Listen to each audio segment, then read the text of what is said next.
Hello, everyone. Hope everybody's doing good. Staying hydrated in this hot weather. Mm-mm. All right, guys.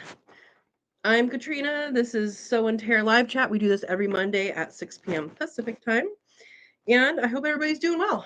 Um, we had some super hot weather since I last talked with you guys.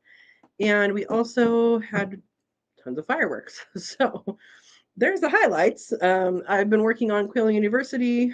The new course raising quail in aviaries. So that's getting finished and we'll be ready at the end of summer as far as the expectation. So yay. All right, welcome. If you would like to tell us where you're from, what you're growing, that'll get the conversation started. And also, hey, are you going to Quail and Homesteading Con? I want to know that. All right, let's scroll up to the top. Please keep things family friendly. And we'll scroll up to the top, see how things are. And sorry, somebody texted me. There we go. All right. Oh, PJ says, I know I'm early, but baby coming tomorrow. Need to be at hospital by 6 a.m. Have a great night, friends.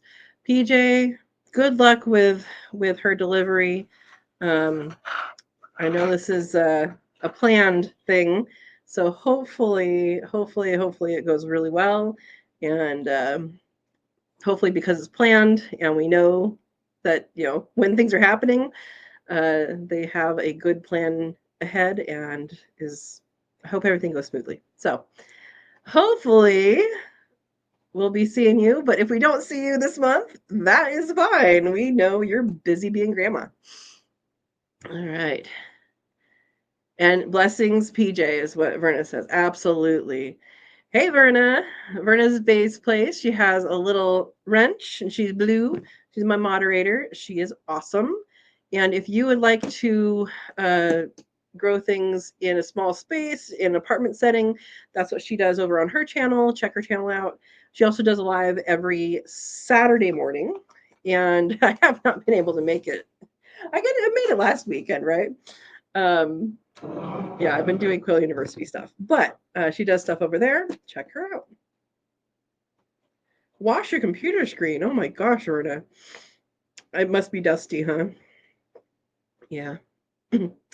Hey, Dawn's here, and Dawn, hopefully you're doing well. I want to hear all about it. Hopefully doing well. Dawn was first, even though it doesn't show on here. All right. Oh, Verna making iced tea. I have hot tea brewing. This was ginger tea. I bought it without reading the ingredients, which is a silly thing to do, especially with tea, because ginger tea really means black tea with about that much ginger in it. So I have 2 more bags after this. I am drinking through my tea as I want to be changing over to the tea I have growing as my full-time tea. There's all sorts of herbal teas. And then, of course, come on, chai and throat coat. Like, those are the ones I'm keeping. Those are the good stuff. All right.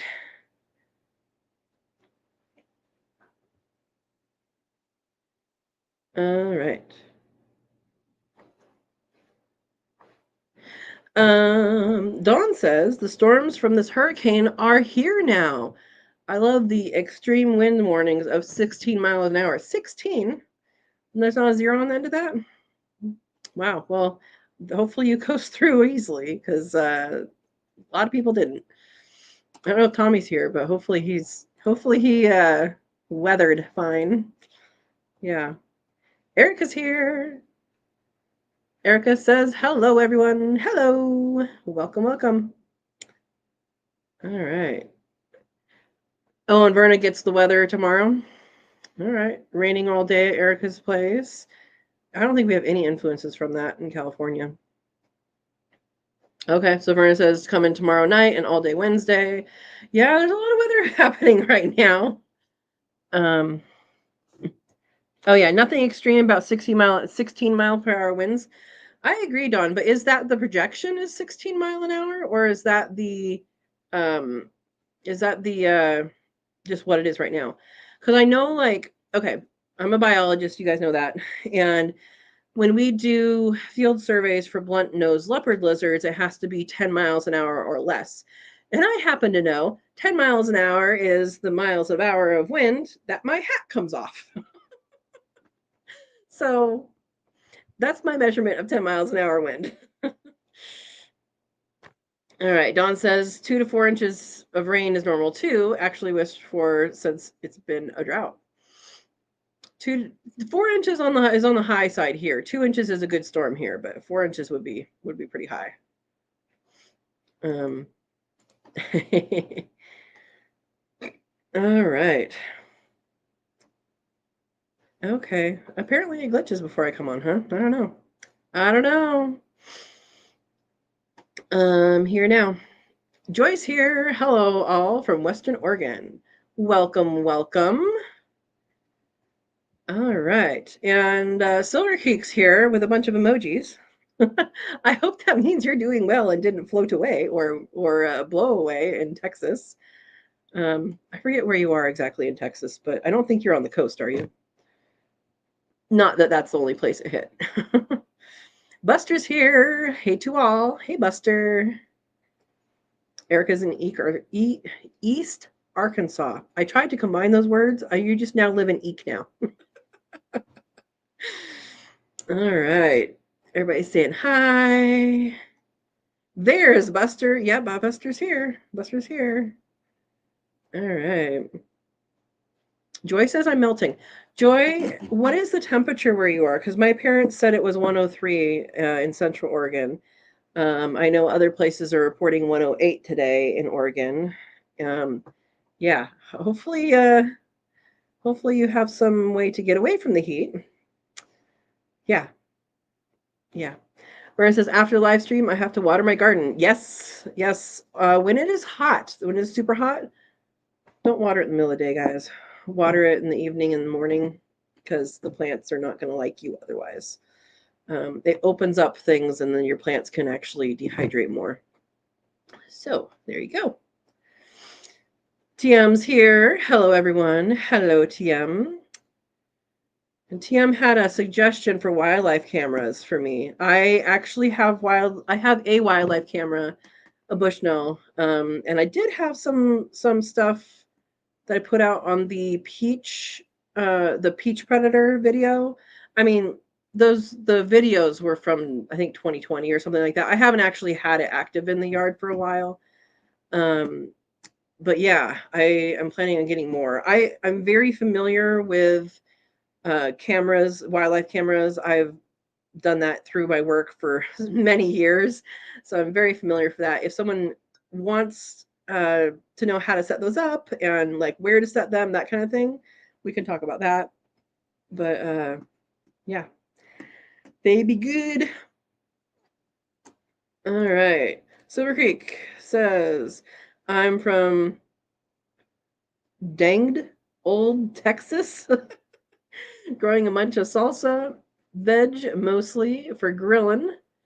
All this quail and chicken we eating around here. All right. I think you emphasize an accent that I'm not sure you have. But yes, there you go. All right. Oh, Tommy did a short about a pet store. I have not seen that yet. I watched some of them. So if I'm busy, I'm just like, okay, I'm not watching anything right now. All right. Silver Creek says, oh, I'm still waiting to get my big giant fish tank so that I can keep native species for later. Gotta have food plan. Yep. So Silver Creek, are you going to be doing is it called aquaculture? Are you going to be doing aquaculture and using the poo for your plants? Because that would be a good idea. I had an idea about doing like a whole wall in a house. I think it would be neat to do like an aquarium, like a Monterey Bay aquarium, right? But maybe not quite that big, but a wall aquarium with fish that you could then like up on top, like maybe if you had a flat roof or something, you could have plants up on top where the roots go in and grow stuff up there, and then it would also cycle into other plants. I just have this vision in my head that I think that would be really cool. And I'm not much of a fish eater. I mean, if I needed to, I would, but I'm not much of a fish eater. But another idea you could do is to grow out koi, right? I mean, you can sell those for a lot, to grow out some of these other uh, fish that are, rare, that aquariums want or hobbyists want. And you could have like you could have your own, is it called a nursery? I don't know what it's called when it's called a fish. It's not like a hatchery. It's fishery. Anyway, I think it's called nursery. But that would be pretty cool too, because then you could just sell them for money. But of course, if you need to eat them, you could. Except for certain kinds, right? All right. TM said, I saw an old video of yours making peach butter. I did not make peach butter, so probably not. Was it pear butter? I don't think I did a video for that. Interesting. I don't know which one that is, TM. Did I make a video on peach butter? I don't think I've ever made peach butter. I don't know. Peach jelly, peach jam. I've done that. Peach juice. I don't know, but hopefully it helped. All right. Ed's here. Good evening, everyone. Hi, Ed. Good evening. Verna says iced tea in hot weather, Katrina. Yeah. Well, I don't have ice, so it's hot tea. I'm going to put some honey in it. I did do a day with a honey guy, this honey guy actually, and I took a lot of video, and so that's going to be, it's probably going to be later in the month. I just have way too many things going on right now because it's going to take a lot of editing because I took a lot of footage, but there'll be a bee video out for that, and I actually like wore the bee top part of the suit and everything, so pretty cool. Oh, Steve's here. Now that Ed is here, I can make my entrance too. Hi, Steve. Welcome. All right. Dawn says, I used fresh brewed ginger root tea to reduce swelling in my sprained foot. It helped. Did you use it topically or internally? I love ginger, like the fresh ginger, that heat.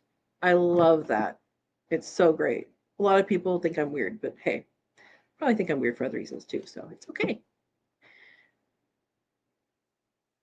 Oh, you got a bit of rain from Barrel here, Silver Creek says. How much is a bit? Is it like a pinch? Oh man, I'm glad you're not too flooded out. I guess you at least have a internet connection that tells me a little bit about your situation, right? Oh boy. Oh, Joyce says I'm raising 5 swallow chicks my friend had fall out of his chimney into his fireplace. Wow. Good luck with that. They probably want to have their fireplace checked out and maybe put some stuff on the top. Maybe a spark arrestor too, knowing the fire danger in the area where you are.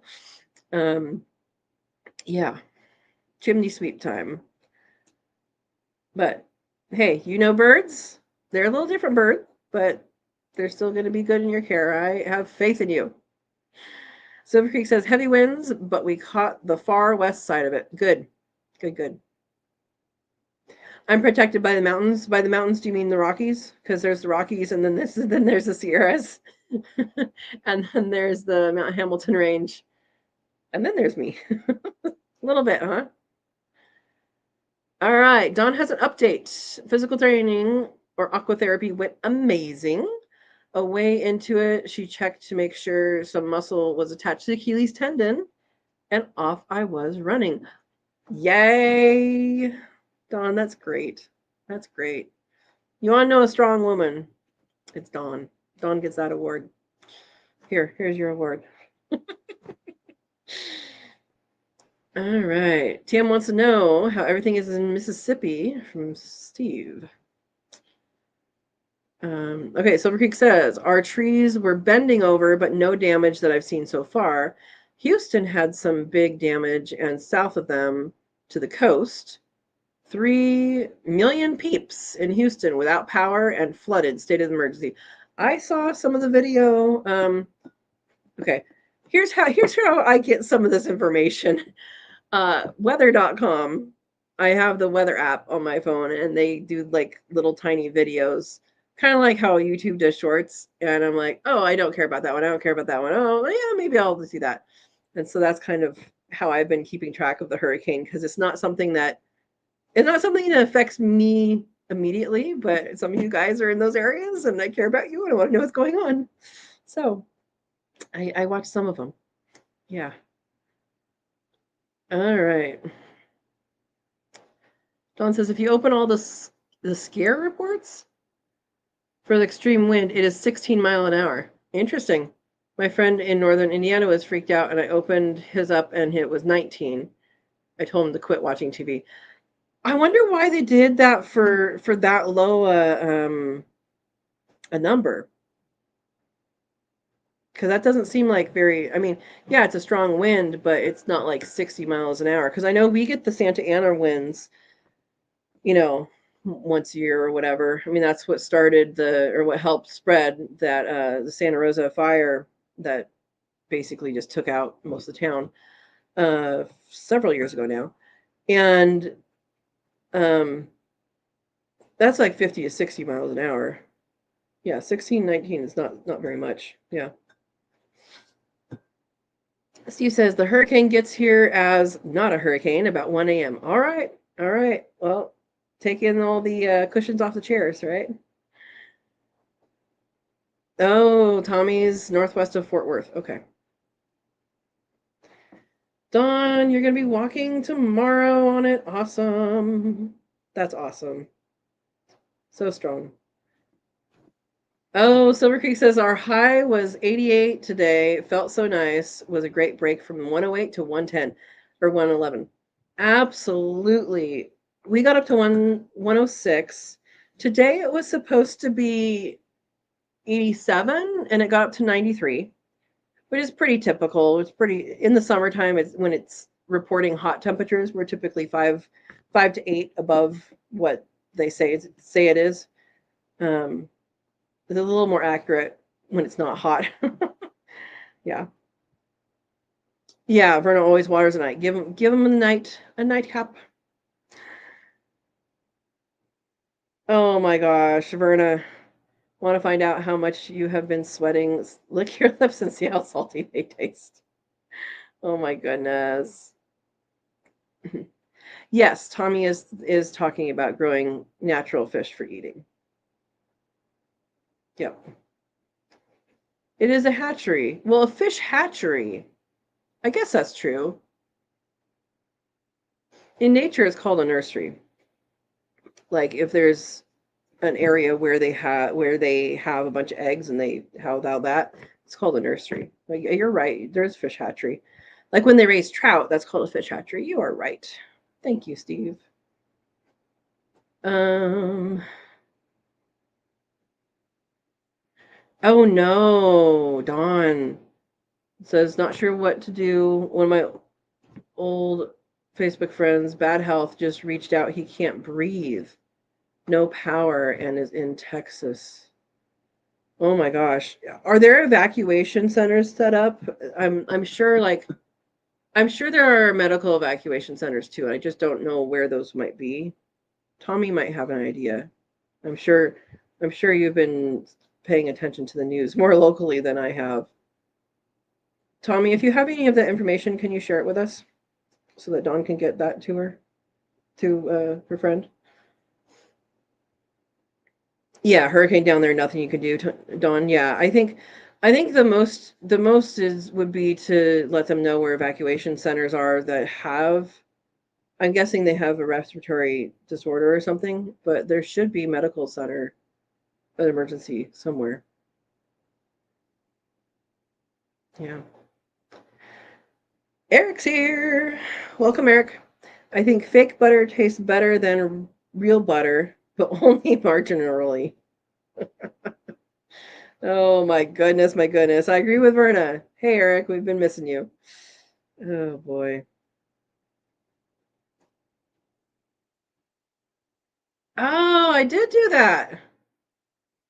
Thank you, Steve. Steve knows what I do more than I do what I do. Smell-o-vision, peach butter a year ago. Is that a short that I did?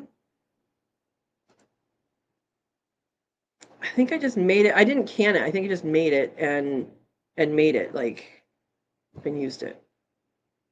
Maybe that's what I did. It sounds like a short name that I would have done. Let's see. Let's see. Let's see. Ah, you're right. Okay. There we go.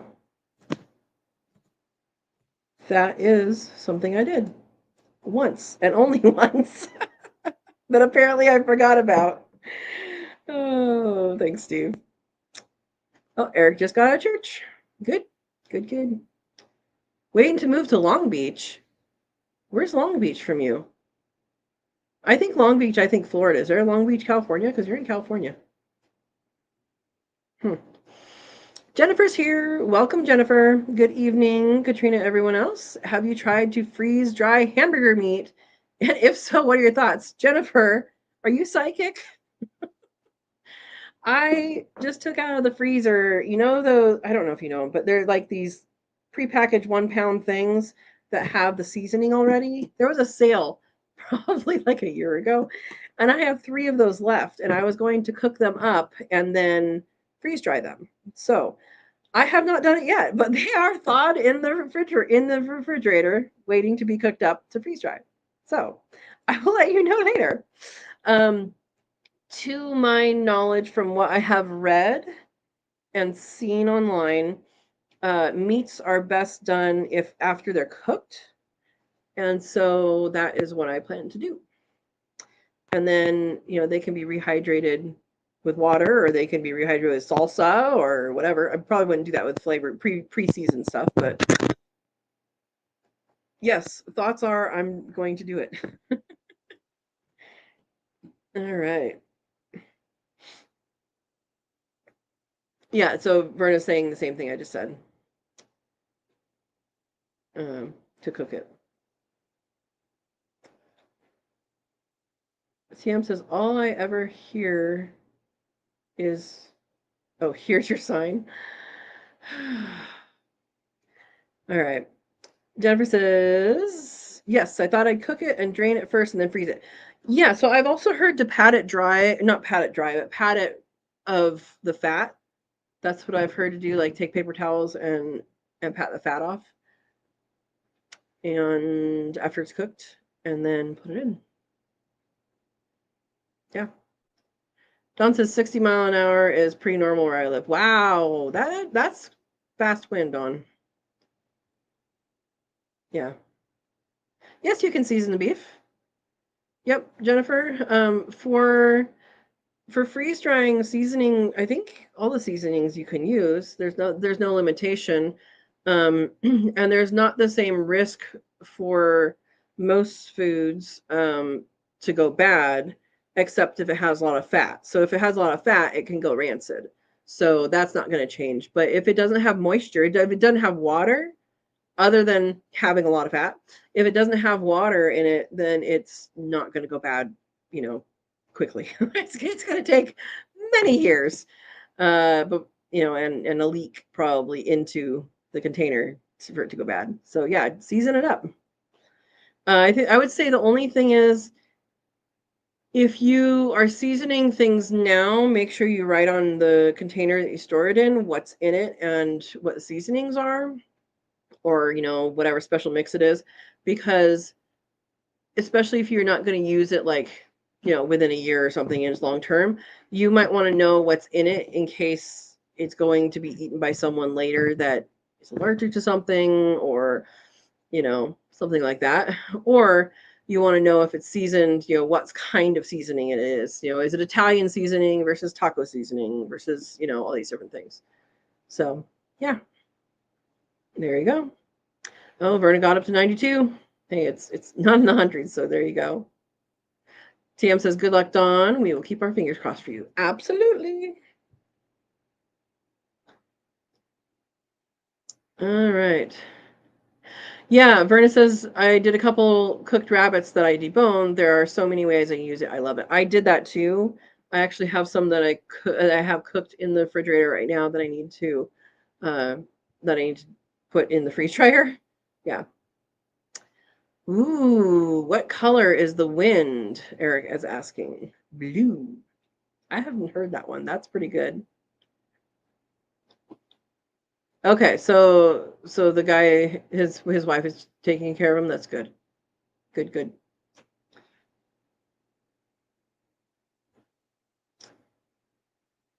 Oh, Jennifer rented the freeze dryer from the local homestead exchange.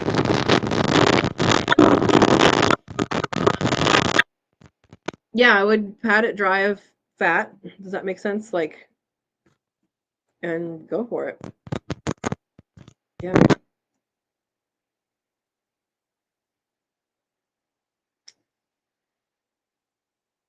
Oh, okay. Got it, Don. Drama.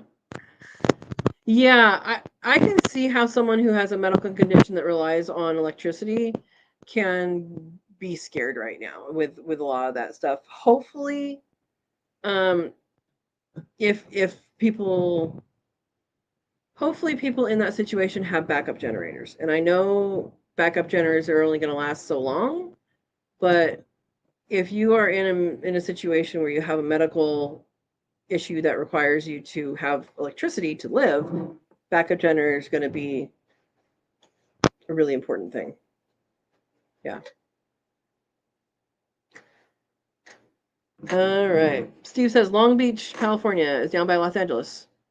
Oh, so it's pretty close to. So it's not too far away from where Eric currently is. South of where Queen Mary and Spruce Goose is located. Steve, I haven't been down to LA area except for Simi Valley to do a nesting bird survey for my job. Yep, they hired us to go down there. And for the Heirloom Expo, which is in Ventura. So that's my experience with Los Angeles area, which, there you go. All right. Verna says, rabbit is great when rehydrated with equal parts pickle juice and Miracle Whip. Half of that sounds okay. I did marinate with pickle juice one time, and it was okay. It wasn't great. It was okay. Yeah. Feel free to add the onion, and other seasonings for your rabbit salad. Verna, I am going to have a different recipe than you, and I'm sure people who like those things will have a wonderful recipe from you. I'm not a fan of Miracle Whip or onions, so there you go. Sorry.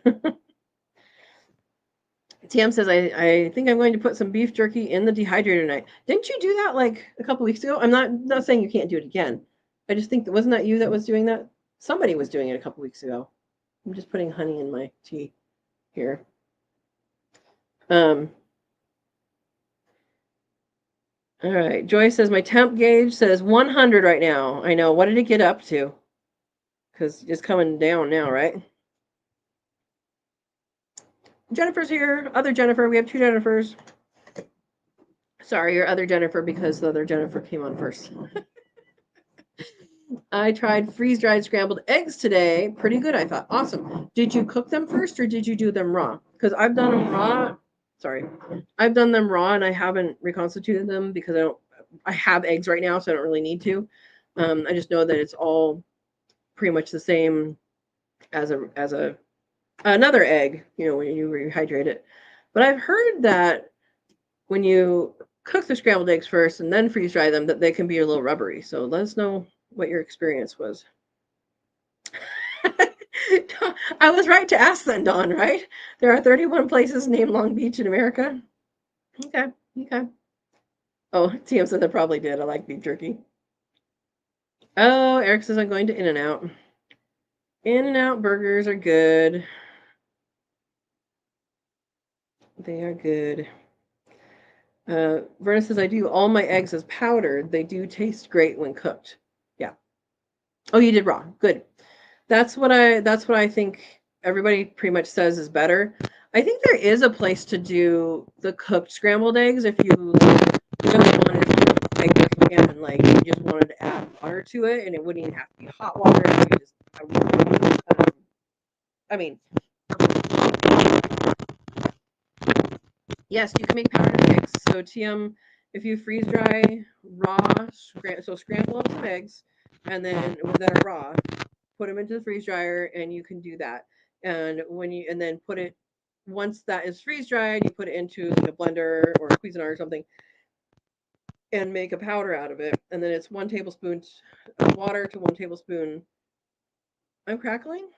Am I crackling for anybody else? 1 tablespoon water to 1 tablespoon powdered eggs, and it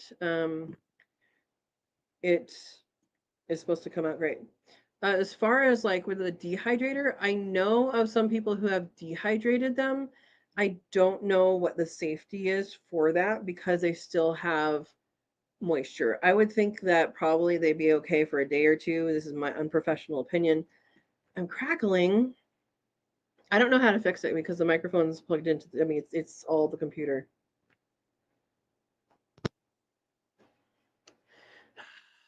All right. Let me try turning the sound off and turning it back on.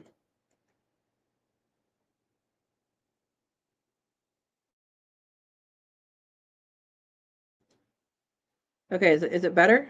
I just muted it and turned it back on. I don't know if that's how I fix it. It's fine now? Okay. I don't know what that is about. I'm sorry, guys. This is a fairly new computer. I probably should figure out a way to hook up my actual microphone to this, but I haven't. When I move my arms. Oh, okay. Okay. Let's go back up.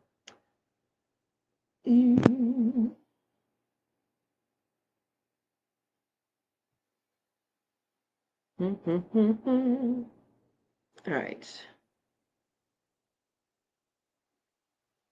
You can stop troubleshooting it now. You can troubleshoot on my side of things, Steve. I crackle when I move my arms. Okay, here's a test. Let's see. Tell me if this is extra crack. So right now it's not crackling. Let me know. Is this crackling? I'm wondering if it's just windy and maybe I need to point it away from the fan that's above me. Anyway, okay.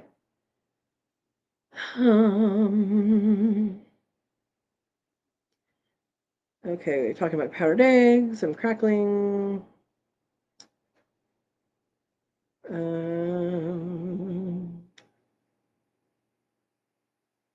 Oh, you would want to make your version of MREs with a freeze dryer. Yeah, with a freeze dryer, you could definitely do that.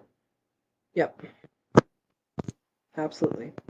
Yeah, you can do scrambled eggs either raw or you can do it cooked. If you're doing it raw, then it's going to be raw when you rehydrate it, right? And then if it's cooked, then it'll be a cooked version when you rehydrate it. So any caution that you use around raw eggs, you should also use around the raw powder or the reconstituted raw eggs as well. So why don't eggs tell jokes? They crack each other up. Okay. Yeah, and Berna freezes freeze dries leftovers for another day. Yep. Don says, hubby is outside right now cleaning the porch. Maybe I got back. He took the quail cages off yesterday. All right. No crackle in the way. I don't know. Eric. What's Forrest Gump's computer password? 1, Forrest, 1.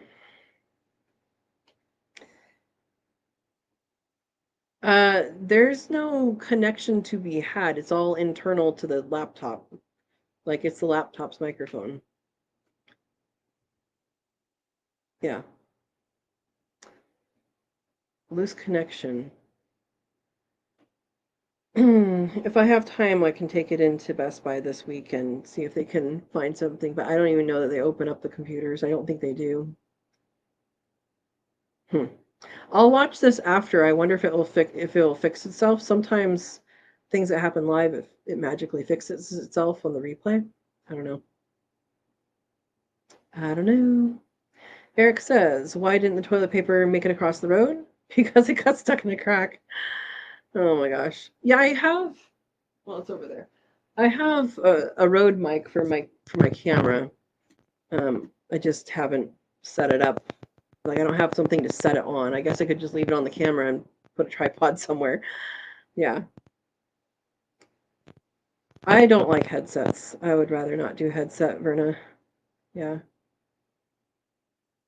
TM says ain't that the Geek Squad? I actually don't know what they do for computers as far as opening things up and not.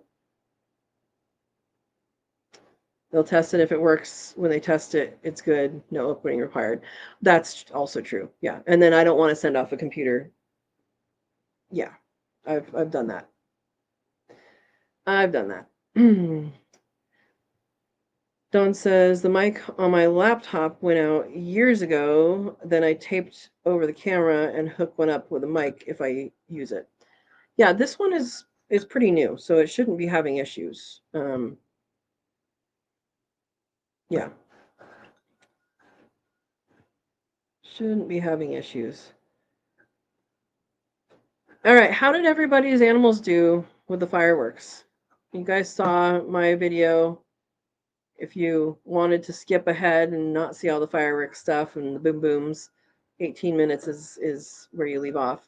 I was mostly walking around, show you just how much there is here because I know I talk about it all the time, but not all the time, but I talk about it every year, and I think people don't really understand. Like, no, it sounds like a war zone. Yeah. Um, yeah. Steve says, could be the mic part of the camera interfering, but it's not constant. I have no idea. It's all internal to the laptop. Berta says, Lucy and I had problems, but the rabbits were fine.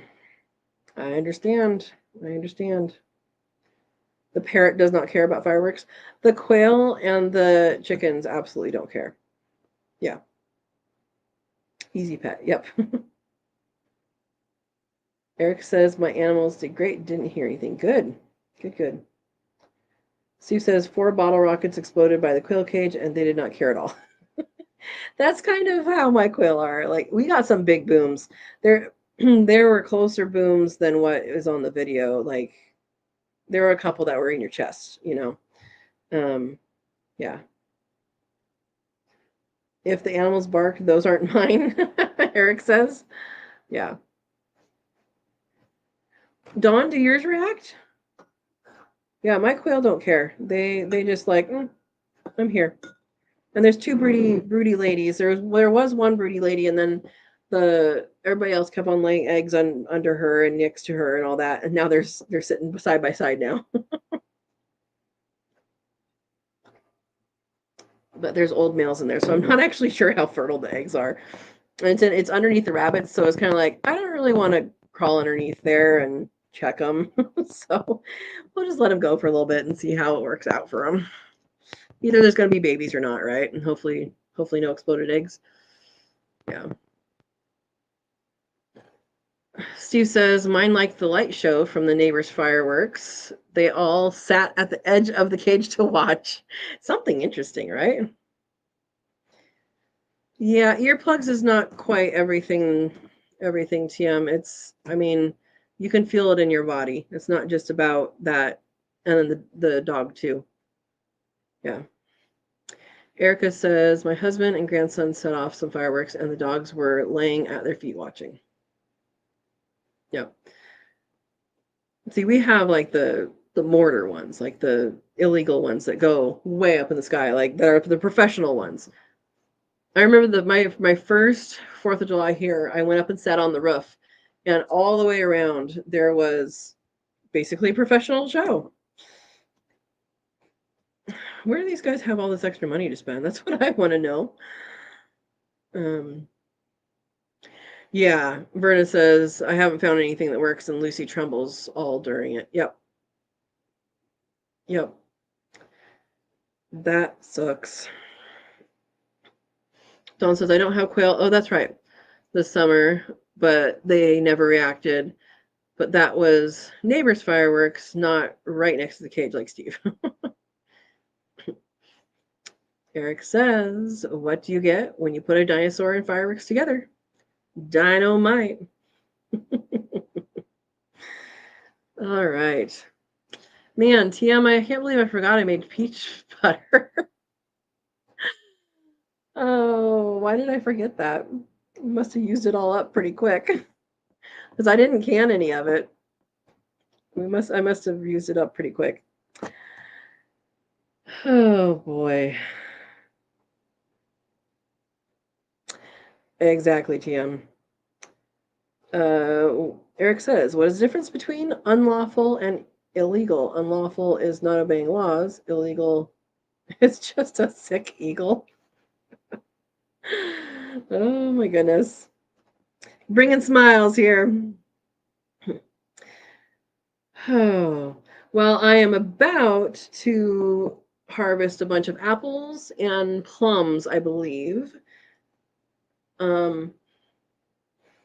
Yeah, the birds keep on getting fruit, but I plan to do applesauce this year, and I was thinking about apple juice, but I kind of just right now I'm just wanting to do one thing. So I think what I'm going to do is do applesauce and can it. So I will be doing a canning video this summer. I thought I wasn't going to, but I want applesauce. And the good thing about that is if I do want to do like apple juice later, I can always like super pure, or I can always freeze dry the applesauce and then like super puree it and reconstitute it as needed as an applesauce or apple juice, which has the fiber in it from the peel. So there we go. Verna says Lucy was afraid to go out 7 p.m. tonight because since the 2nd, they have started shooting off at 7 p.m. Verna, 4th of July starts a couple weeks early here and goes a couple weeks. We got the power. The power went off at like 5:10 in the morning on the 5th of July. And fireworks went to about 5:30 in the morning. So, I think it was firework caused professionally. There you go. Yeah. Yeah, Verna says freeze dry your applesauce, Katrina. It rehydrates well. I was thinking about that too, but I really want to freeze dry a bunch of meats. So I think I can do both because that's the benefit of having like I can have two things go at once. I haven't been freeze drying this past week really at all because I didn't want to run it when it was that hot. Like it's so hot. And then if there is a power outage, then it's like stuck in a cycle. So I think I can probably start doing that again.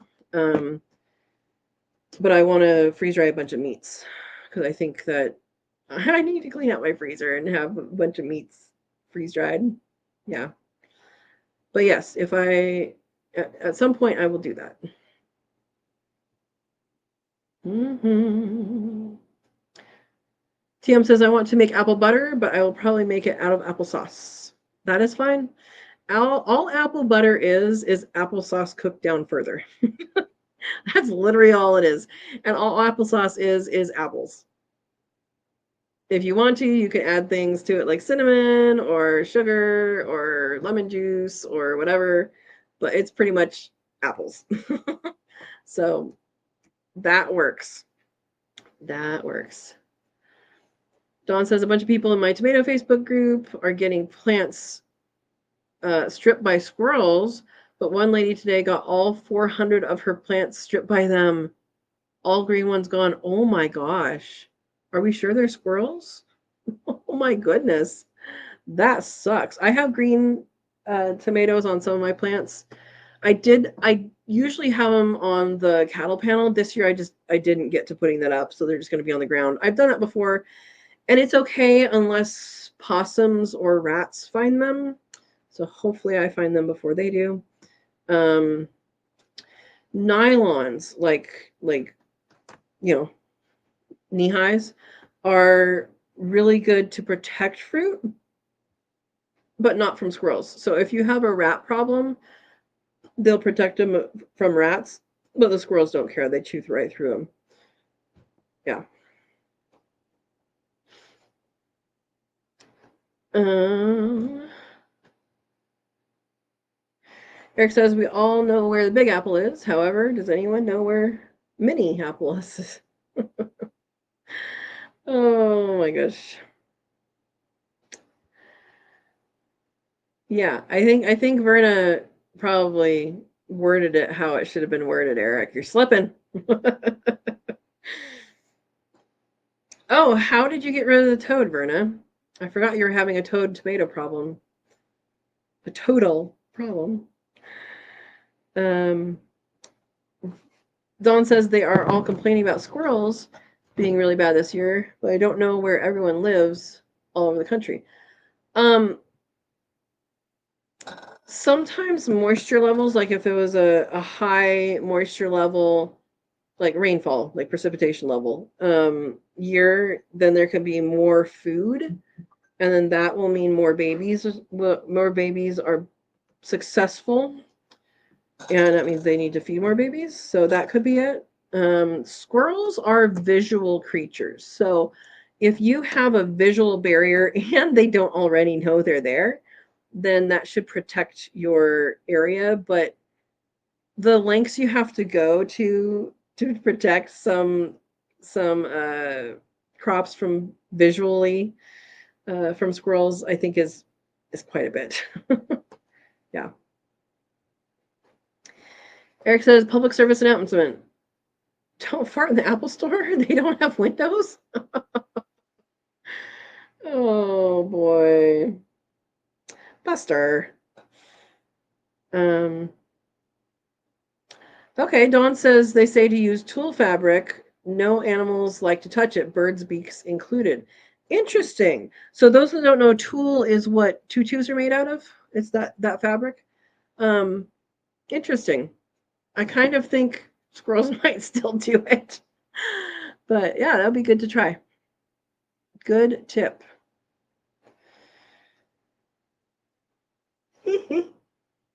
Sorry. Verna says, I'm going to water the garden one night and saw the toad approaching. I put the hose on blasting and the water right in front of it, directing it away from the towers. And every time his stopped, I would put the blast of water against his butt. I haven't seen him since. I think I wouldn't return either, Verna. Oh. Dawn says they're putting out bird baths off away from tomatoes and feeding squirrels off away from them too, and it's doing no good. Yeah, if you feed squirrels, it's kind of like if you feed feral cats, right? If you feed feral cats, they're still going to kill birds. If you bring a bunch of squirrels into an area, they're going to choose to eat things that you're not offering them on purpose. That's pretty common sense. Nature's nature. There you go. All right. Steve says we have a higher squirrel population this summer. Our hunters are not doing their jobs. Or maybe you don't have enough coyotes and foxes or bobcats. There you go. Steve, no. A couple ladies in the tomato group just ordered blueberry colored green stalks. Awesome, Dawn. They're coming out with all sorts of colors, and I like all the different colors. I would like to know what the heat transfer is of some of those. Like, obviously, if you have them all nice and bushy and stuff, you're going to shade them anyway. But when plants are starting, or even if plants stay small, I wonder what that heat transfer is into the container, because I just know when I painted my house, I know it's not a green stalk. I painted my house. It was this really weird blue. It was this really weird, like purple red color. And when I painted it to be crisp morning air, a light blue, um, there was so much less heat in the house in the summer. Like, it was immediate. You could tell it that day. And I just wonder with the darker colors how that changes things. Because I do like all the different colors. TM says I had a pet squirrel that would eat little cherry tomatoes. I had to let her go. I hope it wasn't her. Dawn says hubby took a leaf blower. Oh no! I'm not going to read that, Dawn, because I think that might be illegal. Anyway, yeah, squirrels can be vindictive. My aunt at one point, she used to feed the squirrels. She would have squirrel feeders in the yard, and go out and feed them every day. And she decided one day that they didn't need to be fed, and just like closed up all the feeders and took them away. And the next day she went out to all of her bulbs, like her daffodils and tulips and stuff. They were all pulled up out of the ground, lined up on the railing for her to see. Yeah. Eric says I got kicked out of the park the other day for arranging the squirrels by size. I guess they didn't like me critter sizing. Oh my gosh. Eric, you're always good for a joke, and you're always so topical. That's impressive.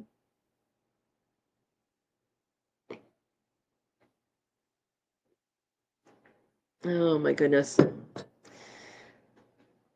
Yeah, I haven't seen many squirrels, but the raccoons are definitely back there.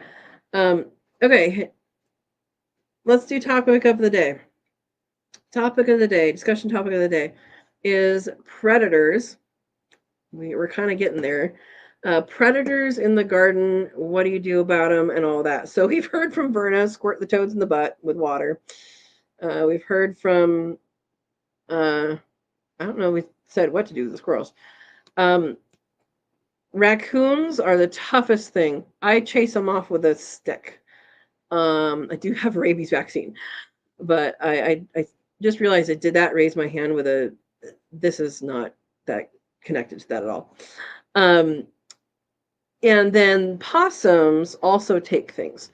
So possums to me are more of the ambling, oh, here's something yummy, I'm going to eat it. Oh, here's something that smells stinky, I'm going to eat it.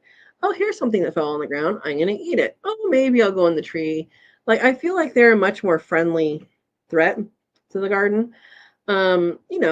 I haven't gotten many squashes this year because somebody's been eating them, but they're nice and low. I have a feeling it's the possums. While the raccoons I see as rowdy partying teenagers. And they will make a mess because they can. Like, they're the teenagers that takes a baseball bat to the mailboxes. Like, I just have this feeling that they are, that's how to describe raccoon trouble in the yard.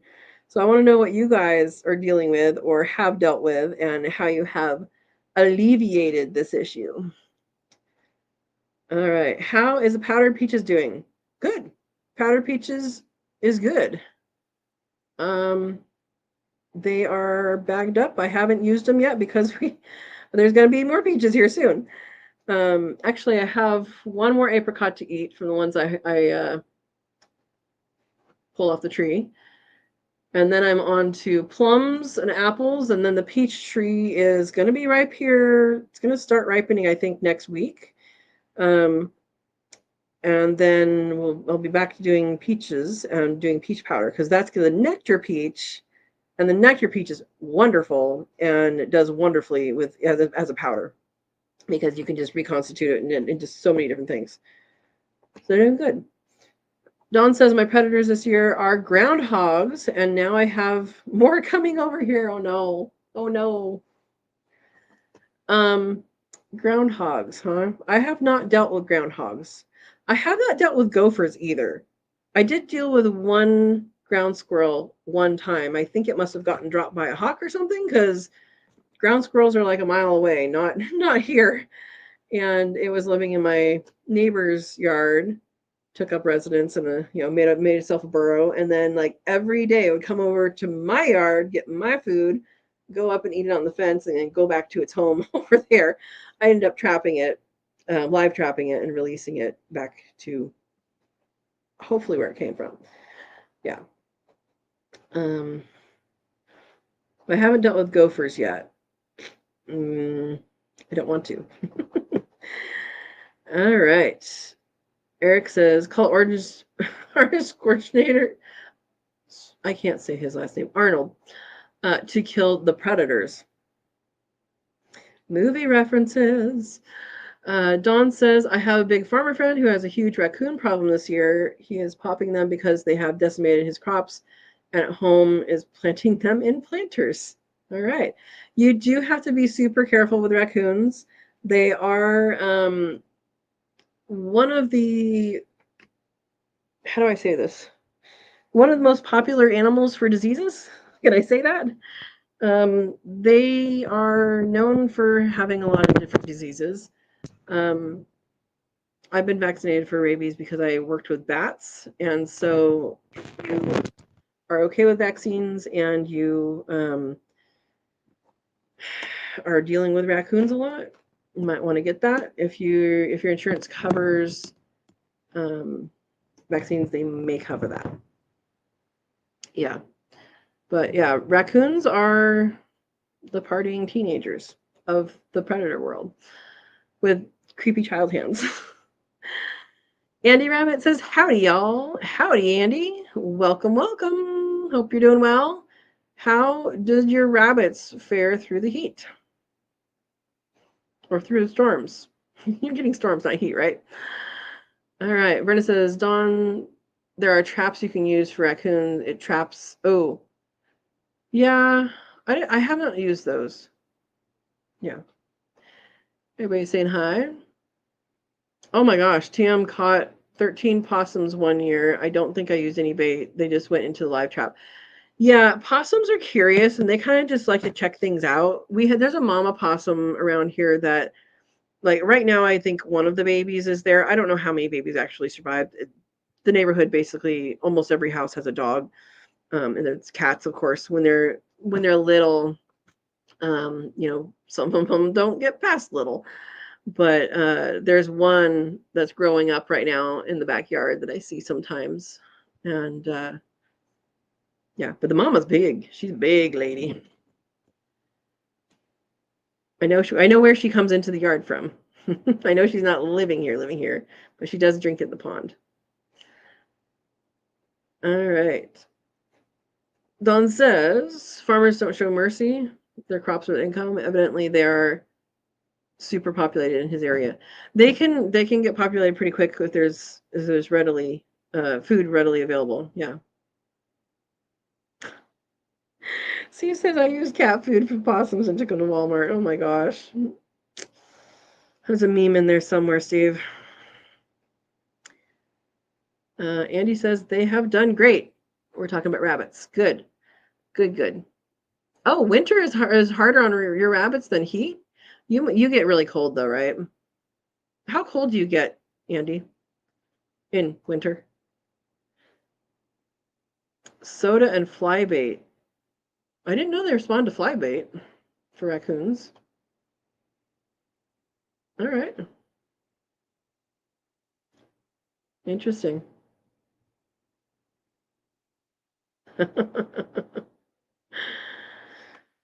Yeah, those are my predators here. What other predators could you have? You could have bear. Anybody have bear as predators for their crops or for their animals? I would like to know what you do for bear or deer or elk, because I don't have those either. Deer or elk is just a fencing issue, right? I've heard of using bone sauce. Is that what it's called? But I've only heard of it from people who haven't actually used it. Like, I haven't heard of, nobody I know has used it and had an experience they can report, at least that I know of. So let me know if you've used bone sauce for deterring deer and elk.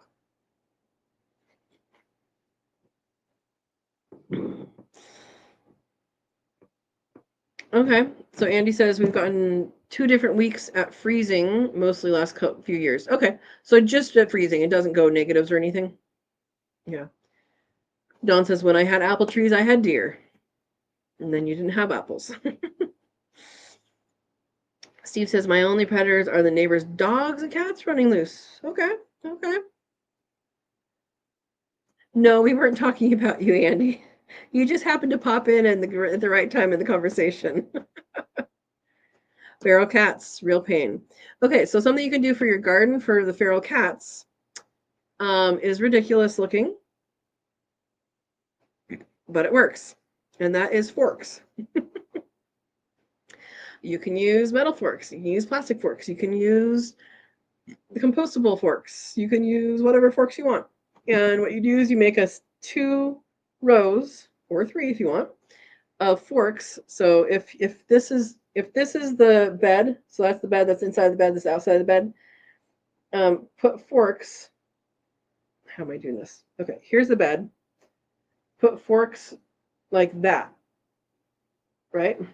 Facing outwards, and then put another row like staggered. And it sounds ridiculous, but there was one summer I was having issues with birds, and I was having issues. Oh yeah, birds is another issue this year with the peaches. I was having issues with birds, and I was having issues with cat that was trying to make my whole life its litter box. And the forks helped with the cat, and pinwheels from the dollar store helped with the birds. So there's my random tips. All right.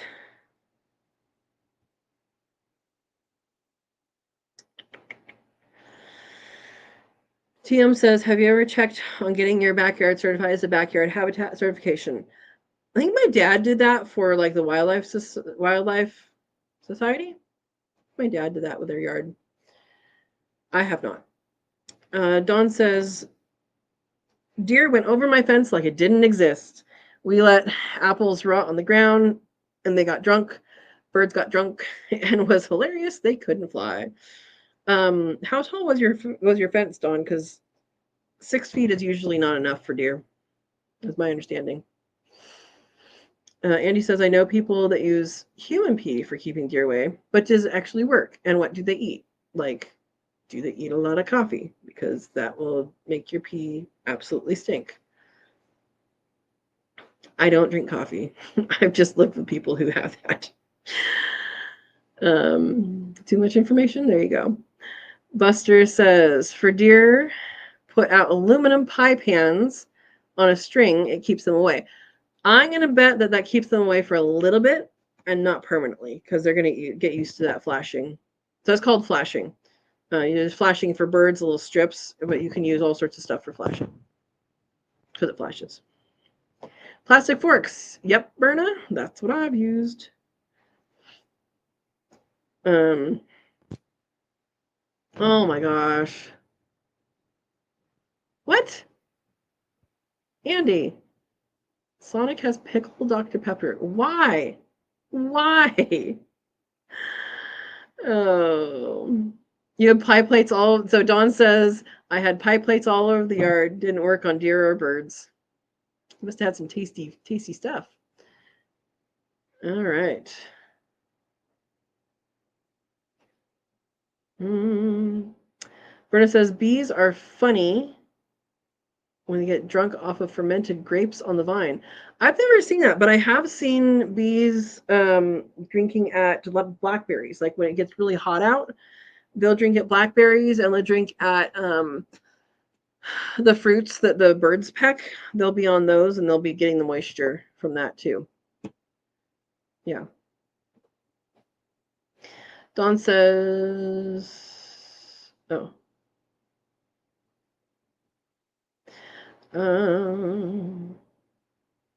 Oh, you have no idea if the pee worked for the deer? See, this is what I'm saying. I don't know somebody that's done it themselves. Yeah. All right. Any other things? Nobody has bear near their place, huh? I thought it was interesting that Living Traditions Homestead, a couple years ago, they made their chicken moat around their orchard.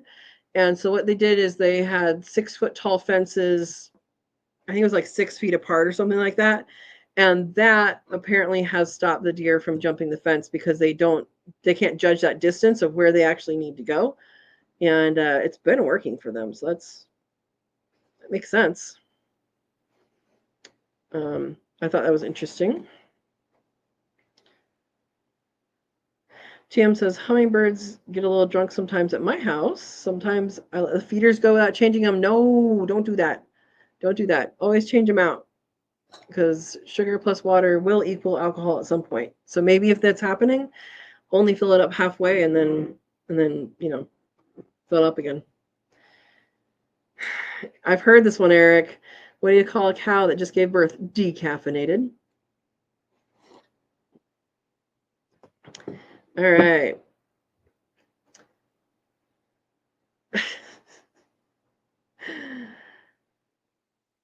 Okay. Yes, I just said that, Steve. We're on the same track. Yeah, so the double fence for deer is what Living Traditions did. Yeah. I thought it was interesting when they first did it. I was like, is this going to work? It kind of makes sense, but it actually works, which is impressive. Double expensive, but impressive. Okay, Dawn says, we have black bear out on the old farmer's farm. Hubby got chased and stalked by one ginseng hunting on his farm. Ooh, that's not good. Did you carry bear spray? That might be a good idea, huh? Yep, exactly, Rena. Living Traditions did that with their... didn't I say Living Traditions? Or did I say it too fast? Did that with their fence. Their birds and chickens, ducks use that area as their run. Yep. I don't know why you guys are talking about soda. Oh, as bait? As bait for what? For raccoons? Okay. Okay. I think I followed your conversation.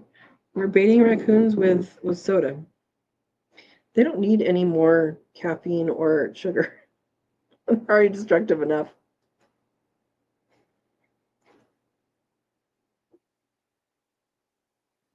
All right, for those of you with fruit trees, what's your next fruit? What's the next fruit that you're going to get from your trees? The figs are starting to get little fruits on them. They won't be ripe until probably September. So they'll have fruit then. Yeah. Dawn says no need to carry bear spray. The game people say they don't exist in Illinois.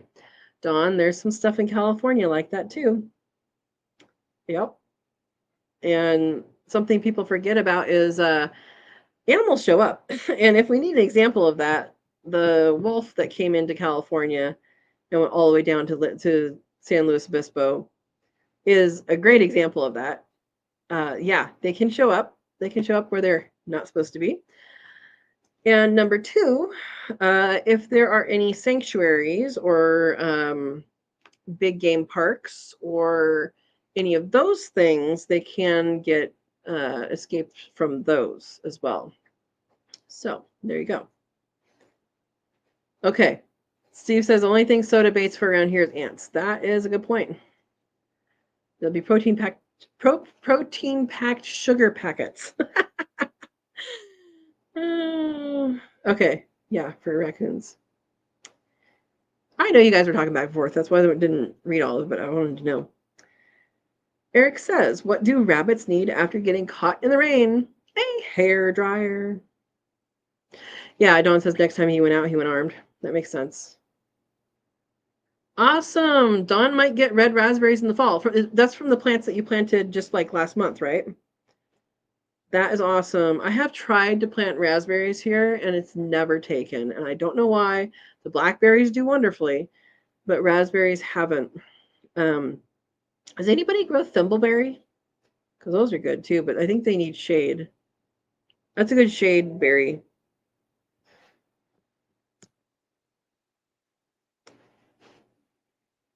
Apple trees is Dawn says apple trees I have are sticks with leaves. So you're gonna get fruit maybe like next year or the year after. Or maybe after that. Yeah. Verna says in about 5 years you'll have apples, Dawn. Oh, Andy says gotta wear the giggle bells for bears. I've never heard that called giggle bells, but I like it. Bears will travel long distance. Yes. I remember there was a report of a bear that had been hit on the road just north of where I grew up. And we didn't have, the bears lived in the mountains. They didn't live in the high desert. And it had gone all the way out for some reason. I don't know why. I don't know why it was drawn out there. Yeah. Yeah. Andy says, I want gojo berries. Are you talking about goji berries? Goji berries. Wolfberry is also something similar that I have. I don't have goji berries, but I have the wolfberries, which are much smaller. Plant some.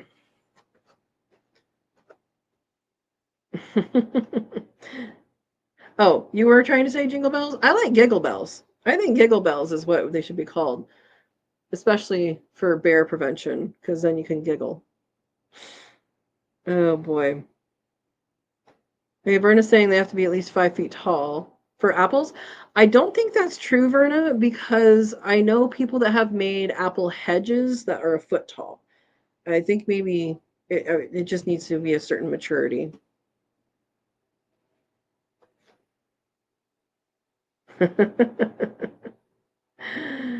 Oh, Dawn, you're having trouble with those groundhogs, huh? Yeah. Well, you'll get apples. You'll get apples. You get good apples. Yeah, my Anna apple is getting ripe right now. Anna apple is an early apple. I do have either a Fuji or a Gala in the back, and that won't be ripe until probably at least September, I'm gonna guess. But those will be ripe later. The Anna apple is pretty cool because it's an early apple, and it also has this amazing quality of getting confused and having a second apple harvest later in the year. Usually, most years. There we go. And he says, I like giggle bells too. The autocorrect did good on that one. It does not do good on everything. It has to win sometimes, right? Oh boy, man. Um,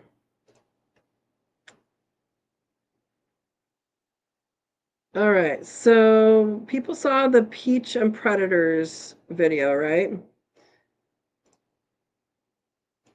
And the predators on that, that's why I'm talking about predators, is because we had that video. The predators that I have right now are raccoons, and I don't know any preventatives. Anybody know besides like trapping? Is there any preventatives you guys can think of? I think it's just dealing with them, deal with them, chase them off, wake up several times a day or several times a night, chase them off.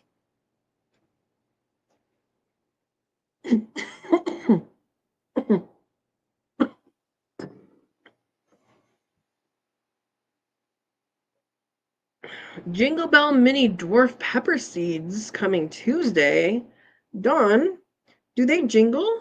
I would like to have peppers that jingle. Oh my gosh. Do dogs deter raccoons? I'm going to say probably yes. I do not have a dog. Anybody who has dogs answer that question? I know they can. They ever all the time? Probably not. But I know they can. I think they're more likely to chase them every single night.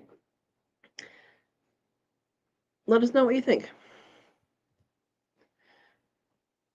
Steve says, open all your neighbors' trash cans and make sure yours is closed. that's not population control there, Steve. That's population growth.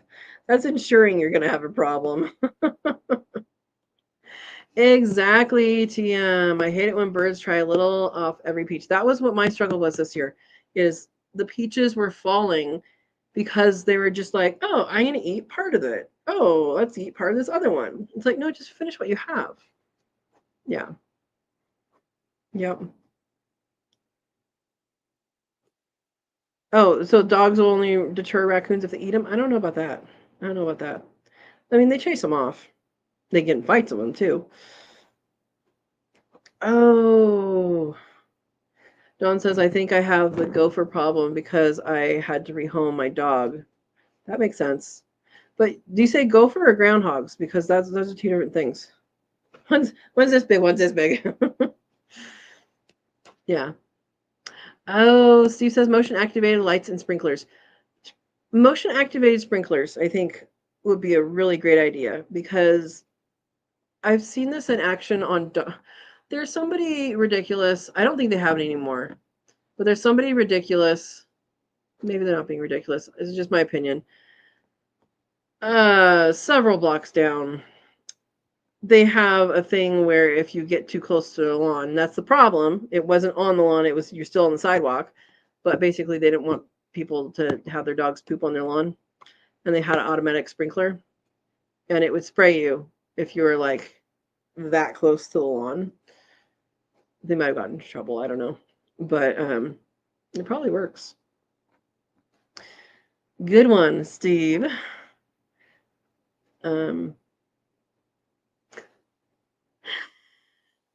Yeah, you're so Don's dog chased everything he saw. Yep. Steve says set radio tune into all night talk show and tune it in for a few nights to drive raccoons away. I don't know that that would actually deter them. I think raccoons are pretty brazen, but do it and let me know. Okay, groundhog, like 20 pounds.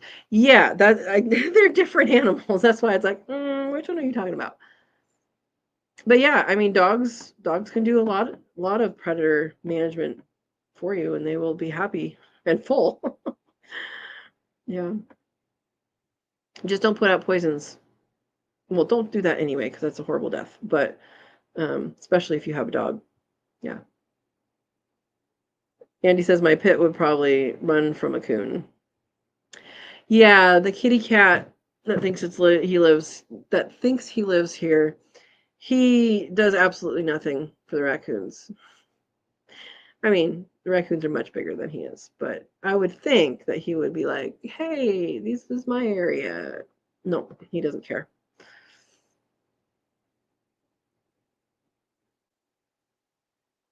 Exactly, Verna. Just remember, if it is dangerous for a dog to mess with a raccoon can tear a dog up. Absolutely, absolutely. Yeah. So if you can train them, you can train them to chase them off, and have that as their extent. It's just chase them off.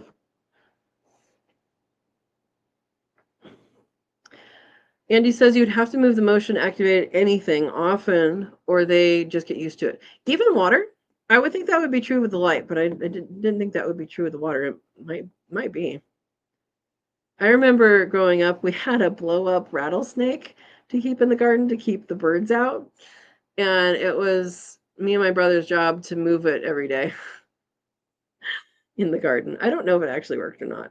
I don't know if we actually needed to protect the garden from things or if someone just told my parents they needed to buy a blow up rattlesnake. I don't think I've ever seen a blow up rattlesnake in the store, so it might have just been a ploy. Don says I would open the door and he would see a critter before I move. He was gone so fast. I know someone whose dog went through the screen door, like a metal screen door, like not a security door, but a screen door that's metal. And she went right through the screen door. And he was like, "Well, I'm replacing it with the vinyl stuff. There's no point in paying for the metal one if she goes through that." Yeah. Yep.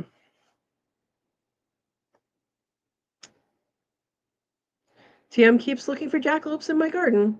Keep looking. You might find one, that or a snipe. Yes, Vase Place. Verna says raccoons can transmit rabies. Absolutely. So they are one of the animals that can transmit a lot of diseases. Like in my mind, as far as diseases go, raccoons are probably the worst things around with that. Again, I'm rabies vaccinated, so there's some protection for me, but they can have they can have distemper, they can have a lot of different things. Yeah. Dawn says, I'm not sure a raccoon could catch that little dog. He was so fast. The only thing faster than he was were birds. Oh, boy, I bet he was annoyed at that, huh? Andy Rabbit says, Dawn, do you remember?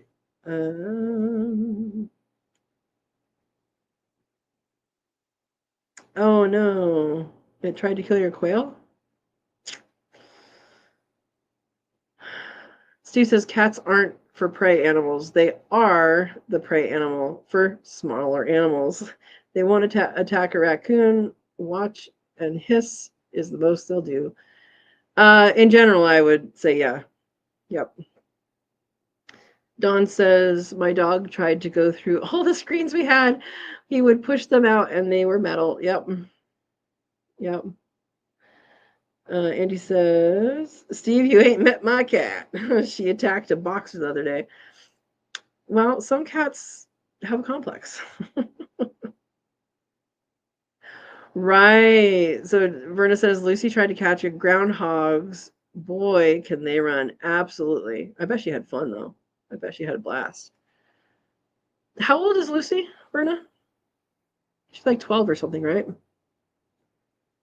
Dawn says, my little dog. Uh-oh.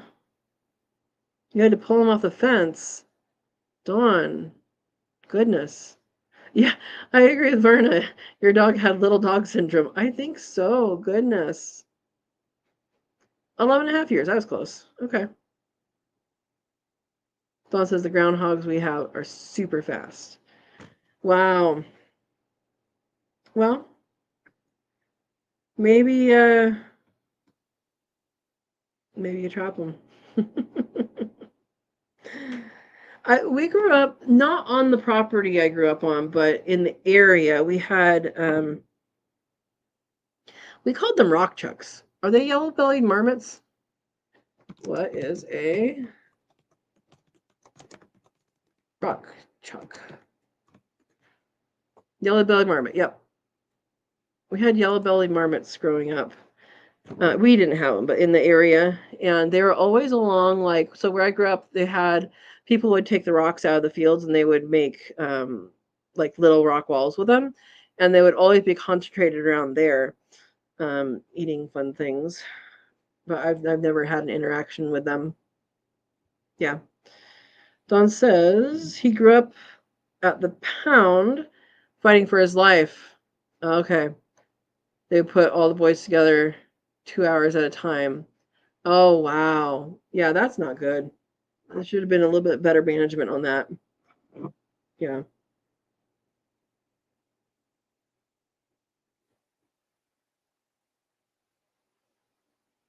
Wow. All right, so nobody has gopher stories. Nobody has bear stories except for one one bear story. Trying to think of what other predators of the garden there are.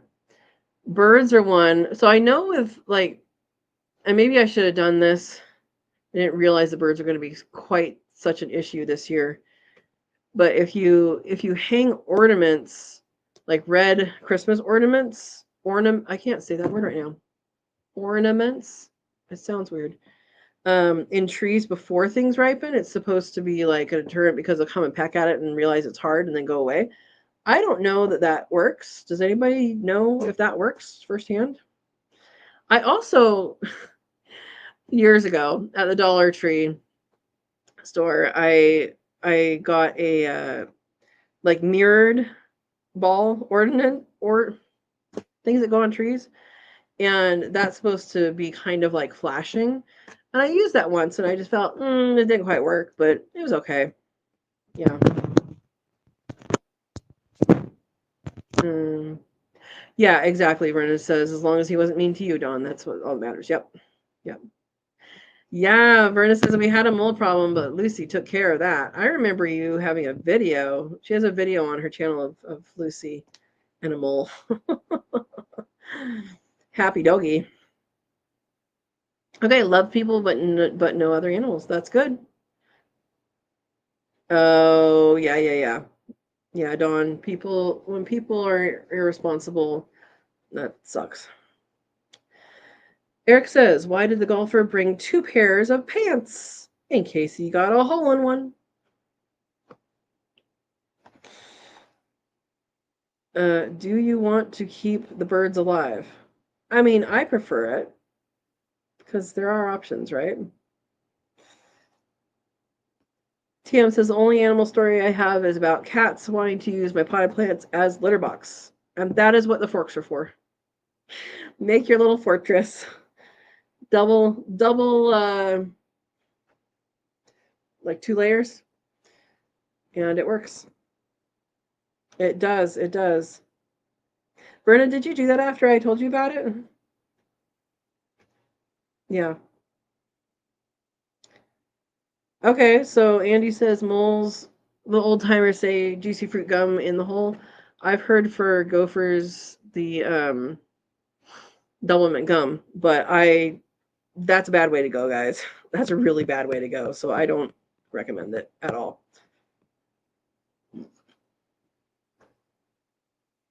Gophers? That's how you spell it. Oh, I was asking Verna if you put the plastic forks in the planter after I was talking about it before. It works. It actually does work. I think I have it in one of my videos, but I don't know which one it was. I did it before. I have not had need to do it in recent times, but I did it way before I had YouTube. Yeah. Try it. And if you use, if you use the compostable forks, then it's a little better. If you use metal forks, you just have to wash them.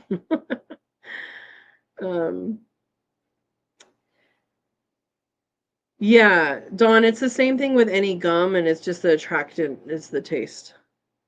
That's why I'm saying it's not a good way to go, so I don't recommend it, but it does apparently work. Traps work for cats too. Yeah, things get complicated when they're the neighbor's cat and like their little kid's special, pet. But that's another topic. Okay. So Verna says that she bought a few of those spiky grates. That's what the forks are like. Yep. Yep. It works. Andy says, to the left of my house, I have a cat problem. To the right of my house, I had a mouse problem. The coons live to the left of my house and come to the right side to feast. Oh my gosh. Yeah, I did that many years ago, Verna, with the forks.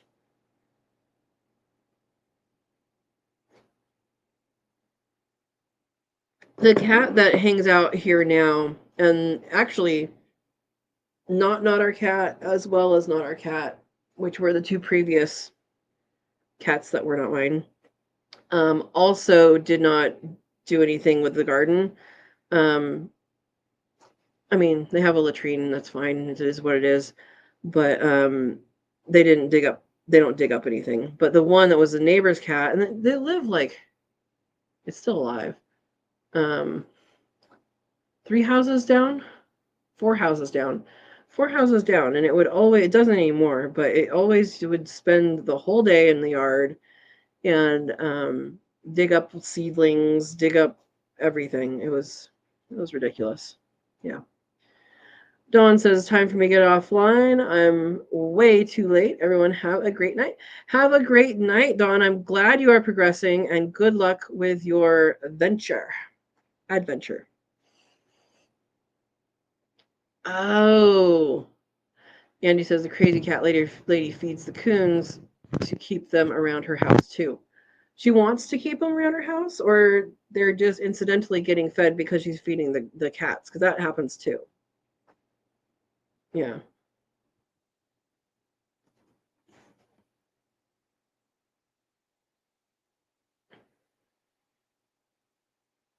Yeah. Um, all right. We're saying goodnight to Dawn. Yes. What? TM says I mostly spread mayonnaise with the spoons. Okay. Brenna says crazy cat lady here was crying because the coons got into her car and ripped up the cat food. Well, that's the creepy child hands for you. Yeah. Um. Yeah. Again, raccoons I view as like the party teenagers that are like the parents are gone and they just start destroying everything. That's what I relate them to. It's they can get pretty crazy. And they're so rambunctious and they have so much energy too. Yeah.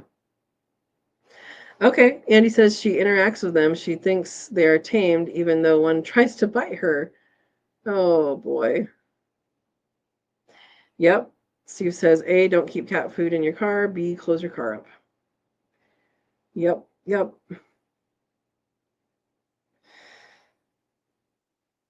Yeah. I'm curious about bears though. I wonder how bears get into gardens. They're climbers. I know that. I don't know. I don't know.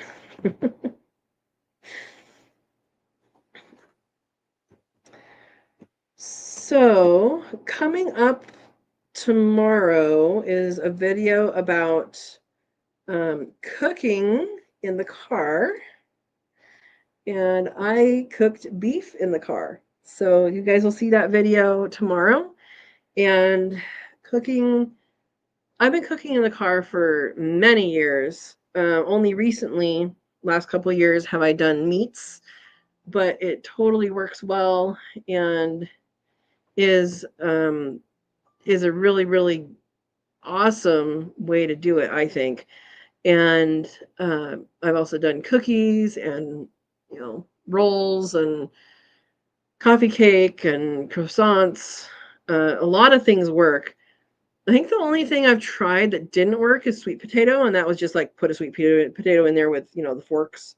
Um, I think it's too dense. I wonder if you were to soak it or cut it and then like put it in some water, like maybe some warm water or something in there, if that would be able to do it. I don't know. Or shred it, maybe it would cook then. If you do that though, and you don't want it to dry out, you would shred it and then put it in a container to keep the moisture. I don't know. Anyway, just a thought. On the dash, yes, on the dashboard, TM. On the dashboard. Make yourself a solar oven. Andy says, I had a pig that would open my hatchback and eat feed. It only happened once. I made sure not to be lazy and leave feed in it overnight after that. It opened your hatchback. So it must have been unlocked and it like pushed a button or something? How did it open it? Do pigs have thumbs now? Something you're not telling me?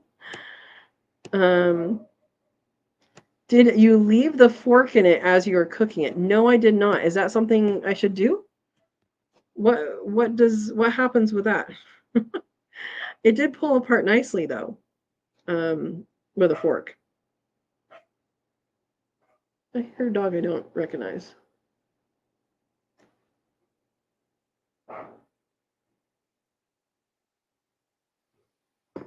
Okay. Oh, she keeps the car open so the cats can sleep in it? Goodness. Eric says God created Yogi Bear. He tried to make a second one, but ended up making a boo-boo. I have not seen Yogi Bear in so long. Okay, Andy says I've heard of a knife and a potato to get it to cook faster on the inside. So it's just a heat transfer thing for the metal? I don't think you even need that. The way that I do it, I don't think you need it because I mean it pulls apart. It's pretty dang good. Yeah. You bet that car smells really good. Yes. So when you do cookies and stuff, it smells like cookies. when you do meat how I do it, you don't get much meat smell because it's in another container. But when you open that container, it's so fragrant and so yummy smelling. Yeah, absolutely. Throw some hot dogs on that dash. You can do that too. You can absolutely do that. Hot dogs are generally already cooked even, so you don't even have to do it for hours and hours. You can do it for less time. And those are thin enough, they're going to heat up really. Oh, yeah. You're being sarcastic, Steve. Why would I think you're not sarcastic? The cat smell in the car. Yep. Yeah, that. I mean, did she use the car as a cat house or did she use the car as a car? That's the question, right? Oh, boy. Verna, you just have to commandeer someone's car. You just have to say, hey, you want some dinner? Let me use your car. Oh, okay. Andy says I can't remember exactly how that car opened, but it was kind of like push pull, the latch up Ford Fiesta. Okay. Okay, so Piggy figured it out, huh? Pigs are smart. So Andy's had a pig. Who else has raised pigs? Buster has some other animals. I don't remember what animals you have, Buster. Who else has had pigs? Oh, she has 11 cats in her apartment. Verna, oh my gosh. And then she feeds more? That's an expensive bill. Yeah, exactly. Exactly. Steve says, "Vey to the neighbors. I need to bake some cookies. Can I borrow your car?" Pigs are smart. Yep. Steve had a potbelly pig. This is a pet. My brother was bit by a potbelly pig named Bacon. That was my neighbor's pet pig that got loose. Yep. I don't think that would work, TM. Maybe DoorDash will let you cook in their car. I don't think so, because the whole thing about dashing is they have to dash. Like, not there is a dash. They have to like dash as a verb. Dash as a noun versus dash as a verb. Man. Mo Buster had goats. Okay. No piggies, huh? All right. Oh my gosh. Verna. I've heard she has up to 30 cats in her apartment. That's why the woman below her sprays perfume all over. That I might be a violation of some rules that somebody can call on, because that could be a health hazard if the person below her is smelling them. Yeah. Steve says it was a foster. It was a bit older. It rooted up my kitchen vinyl floor. Oh, poor piggy. Oh my gosh. Verna, that is terrible. Her apartment as the cat pee has soaked into the walls below her. That is tremendous. Wow. Um, Andy is referring to the pig. She was smart. She also thought she was a dog. She would sit next to me when I was outside, wanting me to scratch her on the head between the ears. Yep. Erica's raised pigs too. Awesome. So Andy and Erica. Buster says, Verna, that's what you call a house cat. A cat house. A cat house. Yes.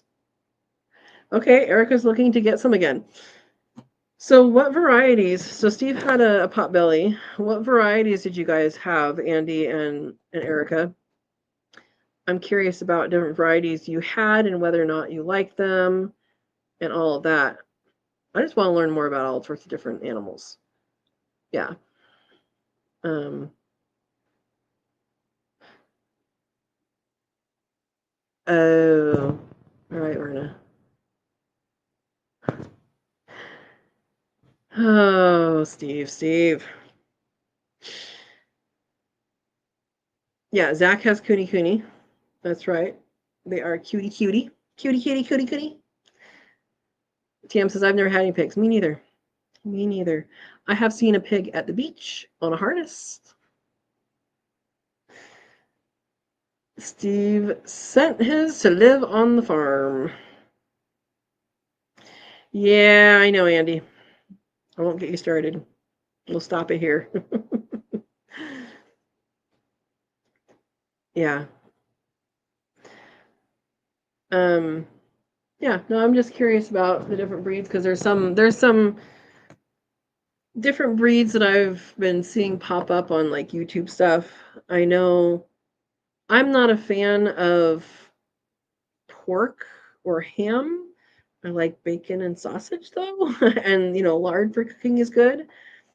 So, don't know what that says. Maybe if I were to ever, well, I'm not going to raise pigs here, but if I were ever to be in a place that I would do that, I might set it up so, you know, it's more of a garbage disposal or a working pig in a forest or something. Yeah.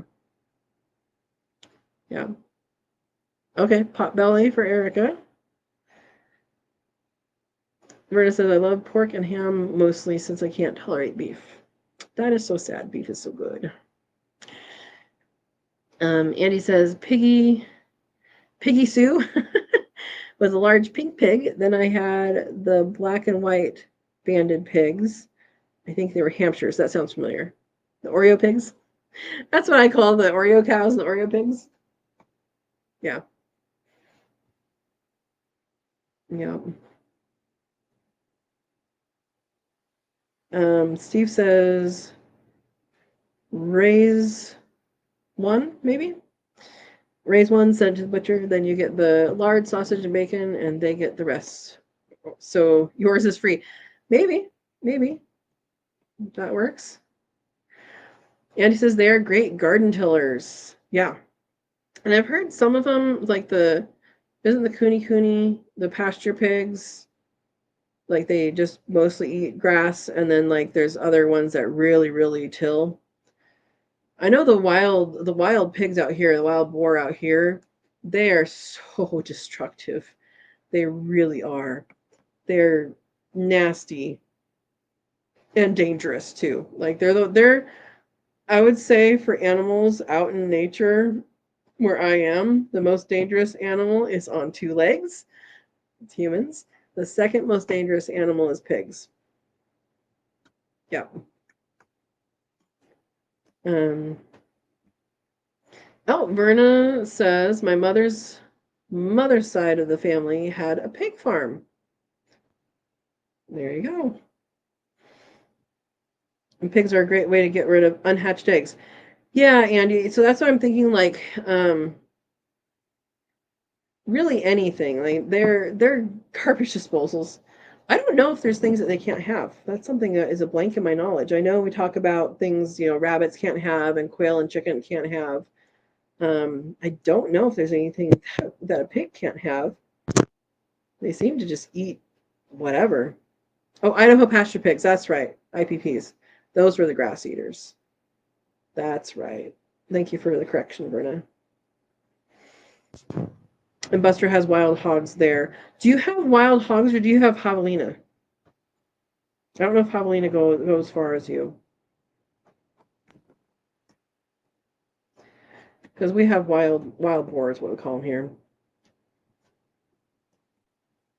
And they're invasive, right?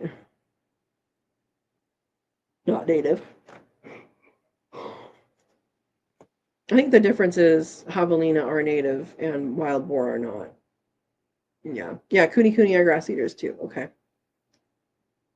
Verna says pigs will eat things no animal can safely eat, like spoiled food. Yep. And he says my pigs love pork chops. Wild hogs. Okay. Okay. They're just wild hogs. Potbellies are great for clearing out weeds. Okay. So they root a little, but not a lot. Is that what I'm hearing from you and Steve? Combining your comments together. Yeah, I don't know how I don't really care for pork or ham. And bacon and sausage are good. I don't know. I even got some they have a farmer's market. I don't even know if they still have it in Gilroy. But they have a farmer's market here. There's a place out of Hollister. which is just not that far away. And they raise Berkshire pigs, and I was like, okay, I want to see, because they're pasture raised. They give them, dumps of apples and whatever fruits they get a hold of too. Um, but they're mainly pasture raised. They kind of do it the right way, right?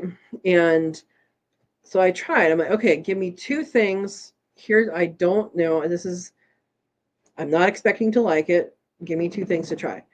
And so I tried pork chop. They told me exactly how to cook it. And I tried, I think, a sausage. The sausage was okay. Like not like breakfast sausage, which is what I'm talking about, like the other bigger sausage. And it was okay.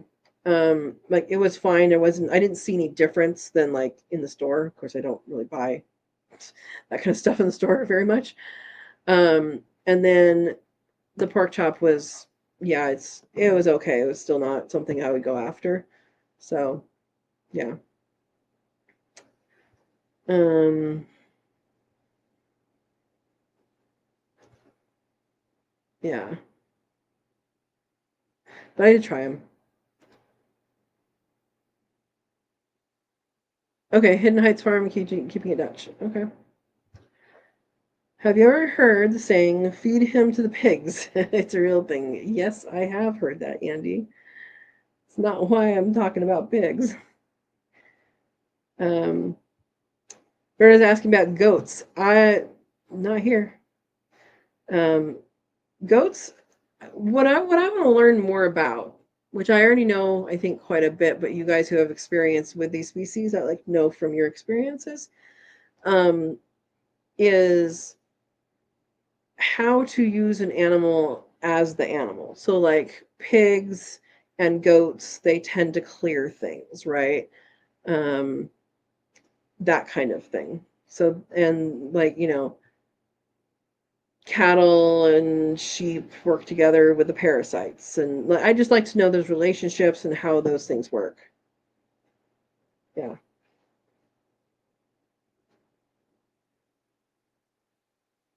Um, oh, there's the ones that got you interested in quail. Okay. Okay.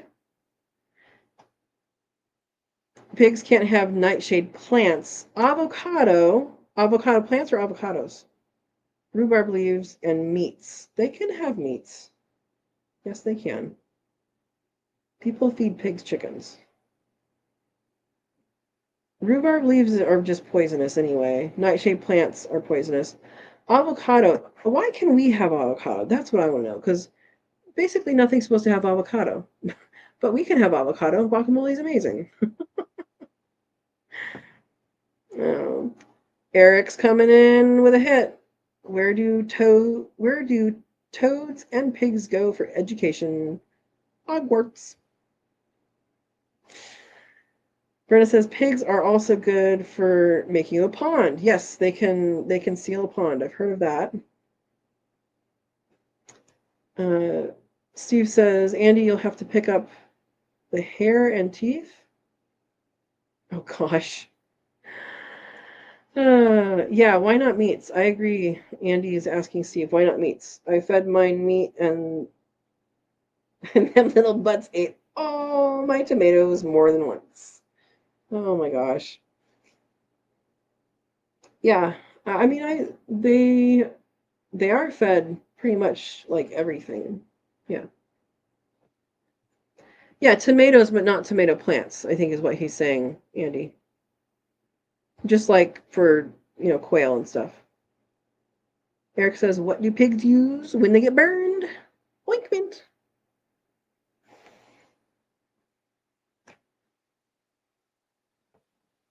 Yeah, they eat like pigs. There you go. Okay.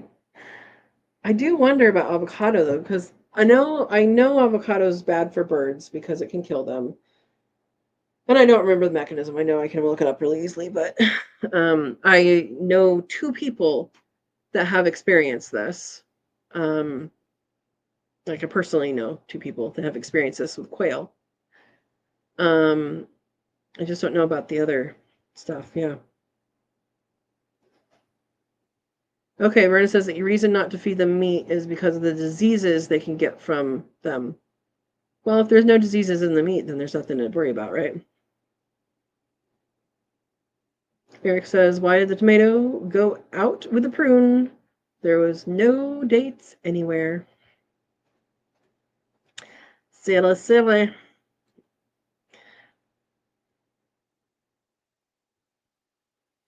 Yeah. I'm just curious about different animals, and right now I'm having issues with the raccoons and the possums, and um,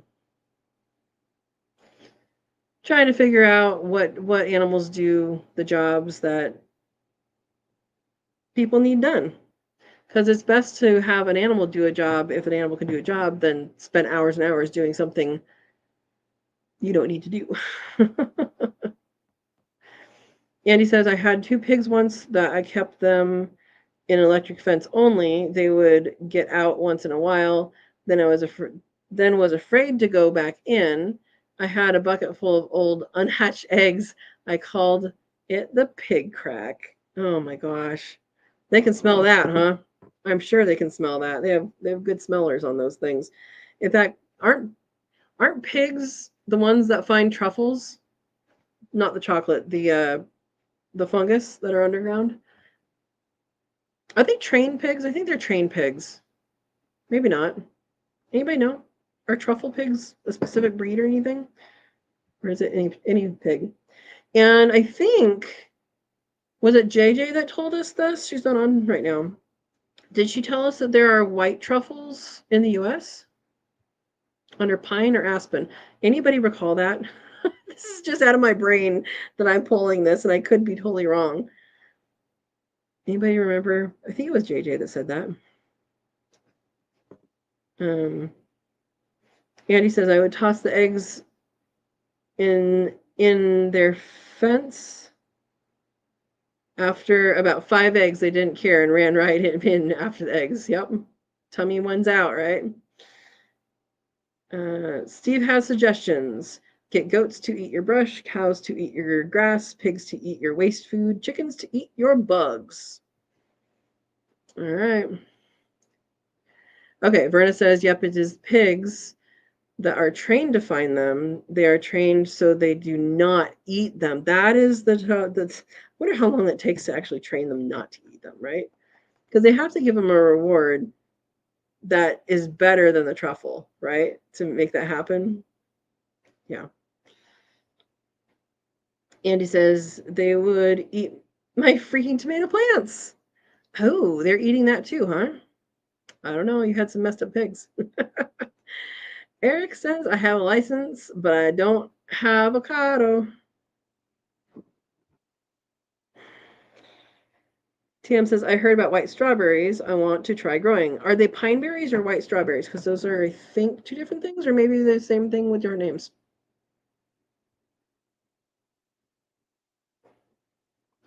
I planted pine berries once, but they didn't take off.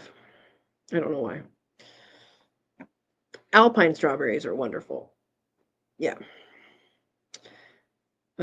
Steve says truffles, including white, is normal in Northern California, Oregon, Washington, and British Columbia in Canada. There you go. But JJ's not there. JJ's somewhere else. She's in the Midwest, right? I don't know. Does anybody remember that conversation? This is the random information from you guys that goes in my head and takes up residence. Making room for you guys. Yeah. I think it was white truffles and pines or something. Yeah, there's other truffles throughout the U.S. That's why I thought it wasn't limited to this side. Okay, Andy says I've tried white strawberry for like 3 years in a row, never got a berry, and they always died, so I quit trying. There you go. Plant something else. Okay, you think they are pine berries? Because I don't remember if a pine berry and a white strawberry are the same thing, if it's like a sales gimmick name, or if they're actually different. I don't remember. I probably once knew, but I don't anymore. Yeah.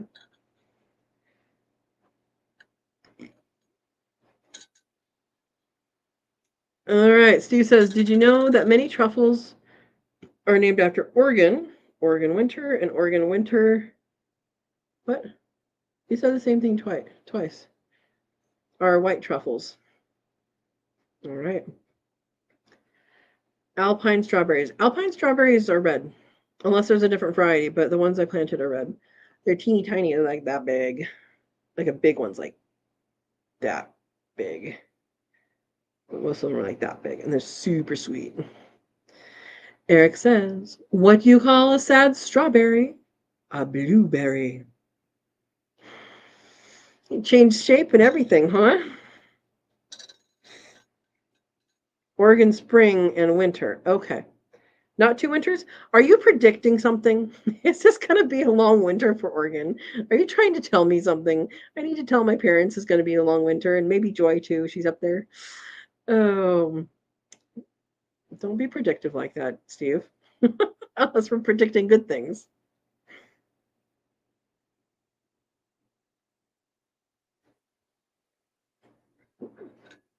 All right, that's the end of my tea.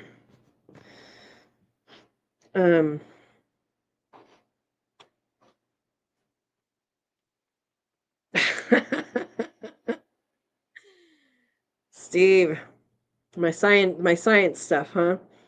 Or for Katrina, tuber organense and tuber gibbosum. Organense is organ. I don't know what gibbosum means. I feel like it means gibbon. I have a feeling Oregon and gibbon don't actually go together because they don't live there. Andy says, I only saw one video, so I'm not sure, but it said truffles are mushrooms that grew underground. Yes. It is a fungus that whose fruiting body, which is the mushroom, actually fruits underground. And it is coexisting, that's not the right word, symbiotic with roots of certain trees. So the one in Europe, I think grows mostly on oak trees. And then the one that I believe it was JJ. JJ, if you're watching this later, put a comment and tell us all what you said. I think it was JJ. I think she said pine and aspen or pine something. Anyway, somebody can correct me. Go back and watch all of the lives until you find out what this conversation was. It's when we get watch hours, huh? Yeah. Eric says, what do strawberries wear to bed? Jammies. That's cute. It grows under rotting logs. I think it actually grows underneath the ground, is my understanding. Yeah. Was the tea good? Not really. Tam, you might have missed my introduction to this tea. I thought it was a ginger tea because that's the name on the package, ginger tea. And the ginger tea really is black tea that has about that much ginger in it. And I added some honey. It was fine. But when I want ginger tea, I want like ginger tea. So it was tea. It was fine. Steve says dogs are better for finding truffles than pigs because the pigs like to eat them. The dogs don't. That's what Verna was saying about training them. I've actually seen some scent dogs in action for endangered species poop. Again, I'm a biologist. And they are pretty dang impressive. They are pretty impressive what they can smell. There's one lady that told a story about this dog that, so looking for Samuel King kit fox scat poop. And when they find it, they sit next to it. And it sat next to something that was not there. And she's like, no, come on, you're just wanting to play because the reward is like a couple minutes with a toy. And then she tried to keep going. She's like, no, it's here. Sit down again. And then she's like, come on. And the dog takes his paw, slams it down on a cow patty, flips the cow patty over, and there's a Samuel King kit fox poop underneath the cow patty.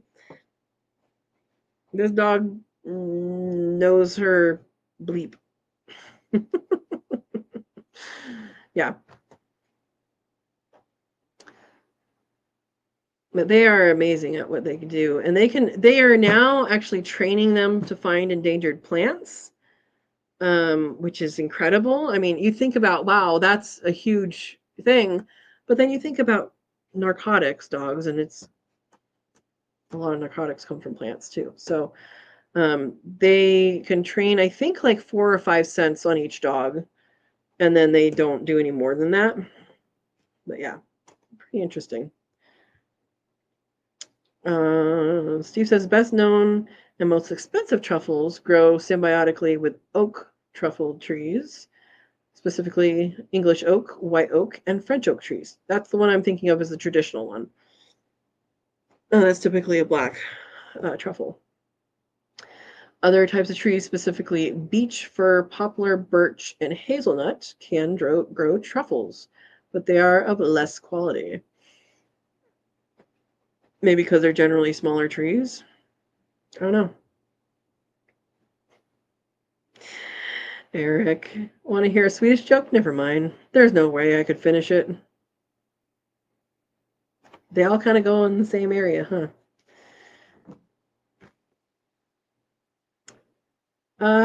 You should be able to see the chats from live afterward, Andy. It's on. Yeah, you should be able to see it. Eric says, I just dropped a heavy box of berries on my foot. Shmush. Now I can cranberry walk.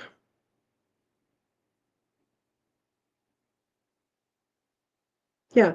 Oh, so the comments that I'm talking after the video would be like in the comment section, just like on a regular video. It wouldn't be in the live chat. It's the comments below. Yeah, it's in a different place. I see what you're saying.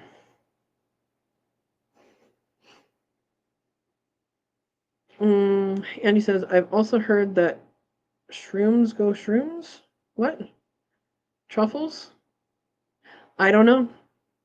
Truffles, I think, are tree related, though. Tree symbiotic. Eric, so I finally got a chance to meet Mr. Mushroom. He's a fun guy. If you guys, I think you guys, most of the people in here probably either heard me talk about it or something else. It might have been Amy. Did Amy tell us that? Hi, Amy. Hi, all. Just got in from planting in the dark by headlamp. At least it was cooler. Melons and herbs. Ooh. Homegrown melons are amazing. Amy, we were talking about truffles. Was it you or JJ that was talking about truffles earlier? And what do they grow under in the US? If it was you. I think it was JJ, though. Anyway, so since we're talking about truffles and fungus and symbiotic relationships, I'm going to find what plants talk about. And it is a documentary that was done a long time ago. There is, let's see, share, copy. So this is what plants talk about. And there's an update to this now, and I don't know what it's called. I don't remember what it's called. It's something more fungal related. But in there, they talk about the mycorrhizal network, the fungal network, and there's some updated information that came out, I think, in a video. I mean, it's obviously in like research papers and stuff, but I think it was a video about how stuff is like transferred back and forth through the fungal network, which is pretty impressive. But in there, they were saying that the mother plants transfer through the fungal network, transfer carbon to the baby plants. So the young, I think it was Douglas fir. People can fact check me on this. I'm fine with that. But there was some sort of conifer. I believe it was Douglas fir, and they put radioactive carbon into the leaves and then came back a while later, and it was It was in more places. It was in another tree near it. And so that's saying, even though the small trees don't get enough sun to do like adequate photosynthesis, they are getting what they need from the fungal network from the adult trees, right? The bigger trees, which is pretty cool. Yeah. Andy says, while watching mushroom videos, I came across a few shroom videos. Oh my gosh. Oaks? Is that a question mark? It might have been JJ. I think it was JJ. Amy says, would love to teach the pooch to snuffle. Snuffle's a fun word. Snuffle for truffle. Oh my gosh, that's great verbiage, Amy. It would make me dance, the truffle shuffle. You are high energy tonight, Amy. I love it. Vay's place is saying that would be great, Amy. And Andy says, Amy and my dog used to sniff worms for me. Very cool. Tam's putting beef jerky in and listening, but can't chat. All right. You get that beef jerky in. Are you doing it in the dehydrator? I think you said. You can also do it in the oven. It's got to be low. So there is hope. Oh, you found, I did not know there was missing rabbit jerky, Verna. How did it go missing? And Andy's saying, yum, yum, TM. How did this jerky go missing, Verna? It didn't walk off, right? Oh boy.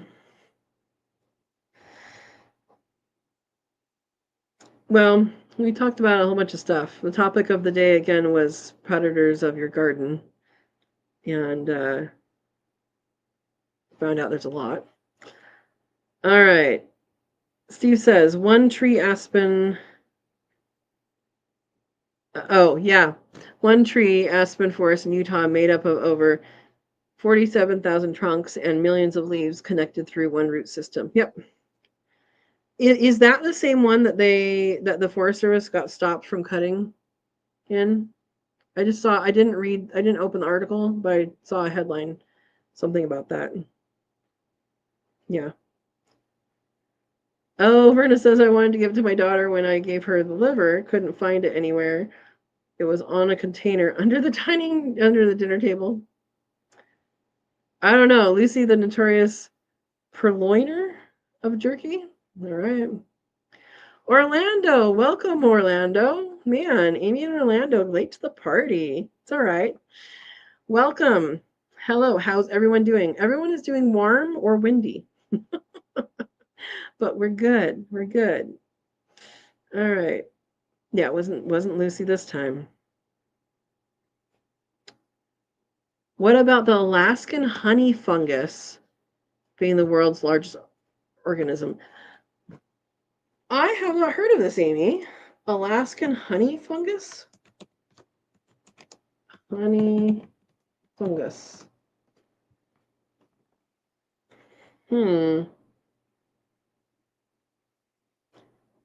Okay. Scientific American has this. The blue whale is big, but nowhere near as huge as a sprawling fungus in eastern Oregon. Okay. Interesting. Oh, in the Blue Mountains. Would encompass 1,665 football fields or nearly 4 square miles of turf. Wow. Could be as estimated to be 2,400 years old, but could be as ancient as 8,650 years old. That's a spread, which could earn it a place among the oldest living organisms as well. Wow. I will put this on the Friends of Sow and Tare Facebook group. And I did not open that ahead of time, so let's open that. All right, here's the link to Friends of Sow and Tare. And I'm going to put that on there Amy, that's amazing. I'm going to read the rest of it too. That's Oregon. All right. Okay, Steve must depart. Good night, Steve. Thank you for the fun chat. Amy says maybe Canadian, but definitely, yeah. Yeah, it's Oregon according to the paper I just pulled up. All right. Sleep fast, Steve. As in get up quickly or like go to sleep fast? Brenna says the mushroom of immortality, hearing I forgot how to say this. The haga fungus, referred to as by many nicknames, it's easy to imagine sparkling gemstones and tendrils. The Alaskan honey fungus is also called the mushroom of immortality. Interesting. All right, vast wealth of weird knowledge. Amy, gotta have some oomph to the world, right? How funny. We have definitely run the gambit of topics today. Oh my gosh. But I like this. I like this, guys. I am, however, thinking it's time to get offline. It is now 8:13. We've been on here for over 2 hours, and we've done a lot of topics, guys. You gotta people came on later. You might want to watch the beginning part. Oh, and one more thing. I don't think my mom's on here, but if you want to see my mom this weekend on Saturday, she is at a book signing in Sisters, Oregon at the Sisters Quilt Show. And she's going to be doing a book reading or book signing.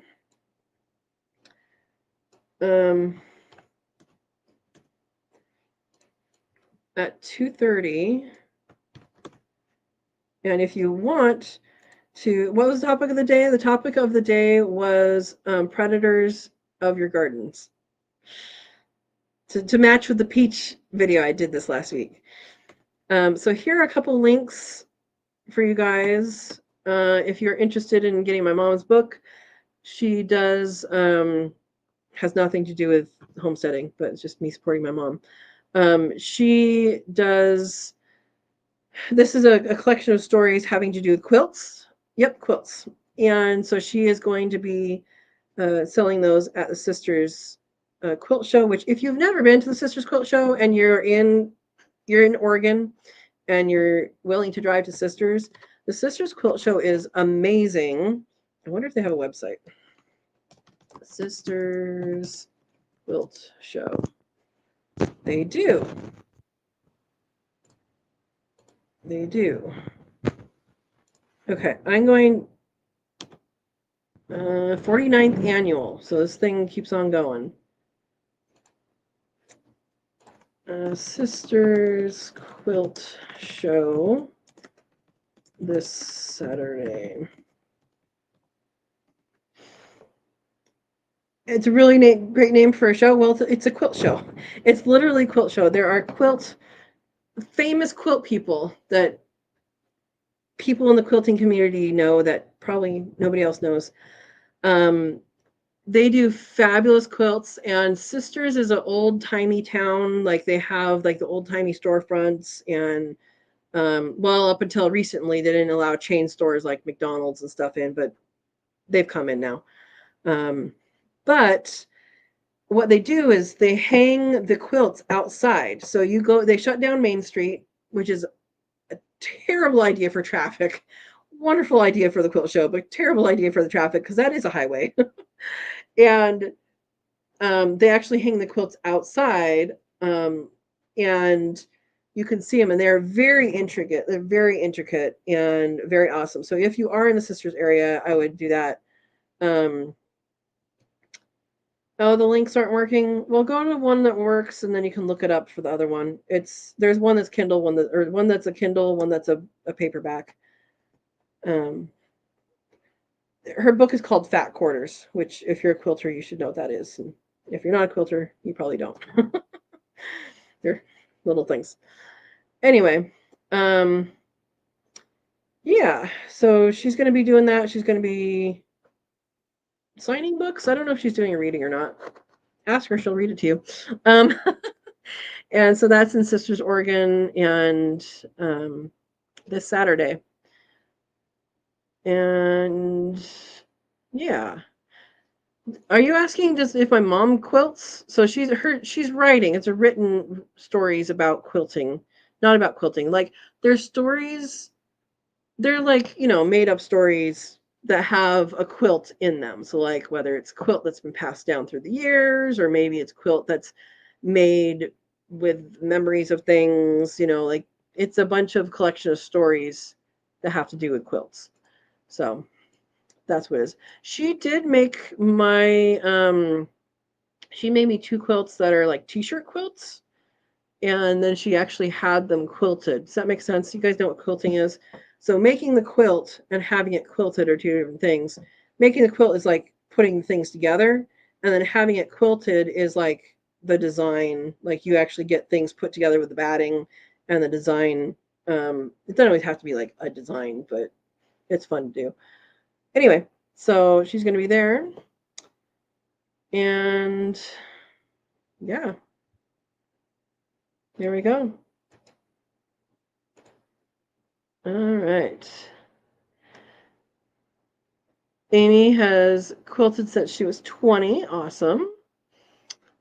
Verna says, everyone have a blessed night. You as well. Thank you for moderating. Andy says, I haven't quilted in a few years. Buster says, take care, everyone. Amy says, good night. I know what they are. Okay. The haunted double wedding ring. I don't know what that is. Is that a quilter story? Or I don't know what that is. All right. I'm going to say good night. Have a wonderful night, everyone. We have cooking in the car video for tomorrow and a lessons learned about food forests for Thursday. And yeah, have a wonderful week. Good night.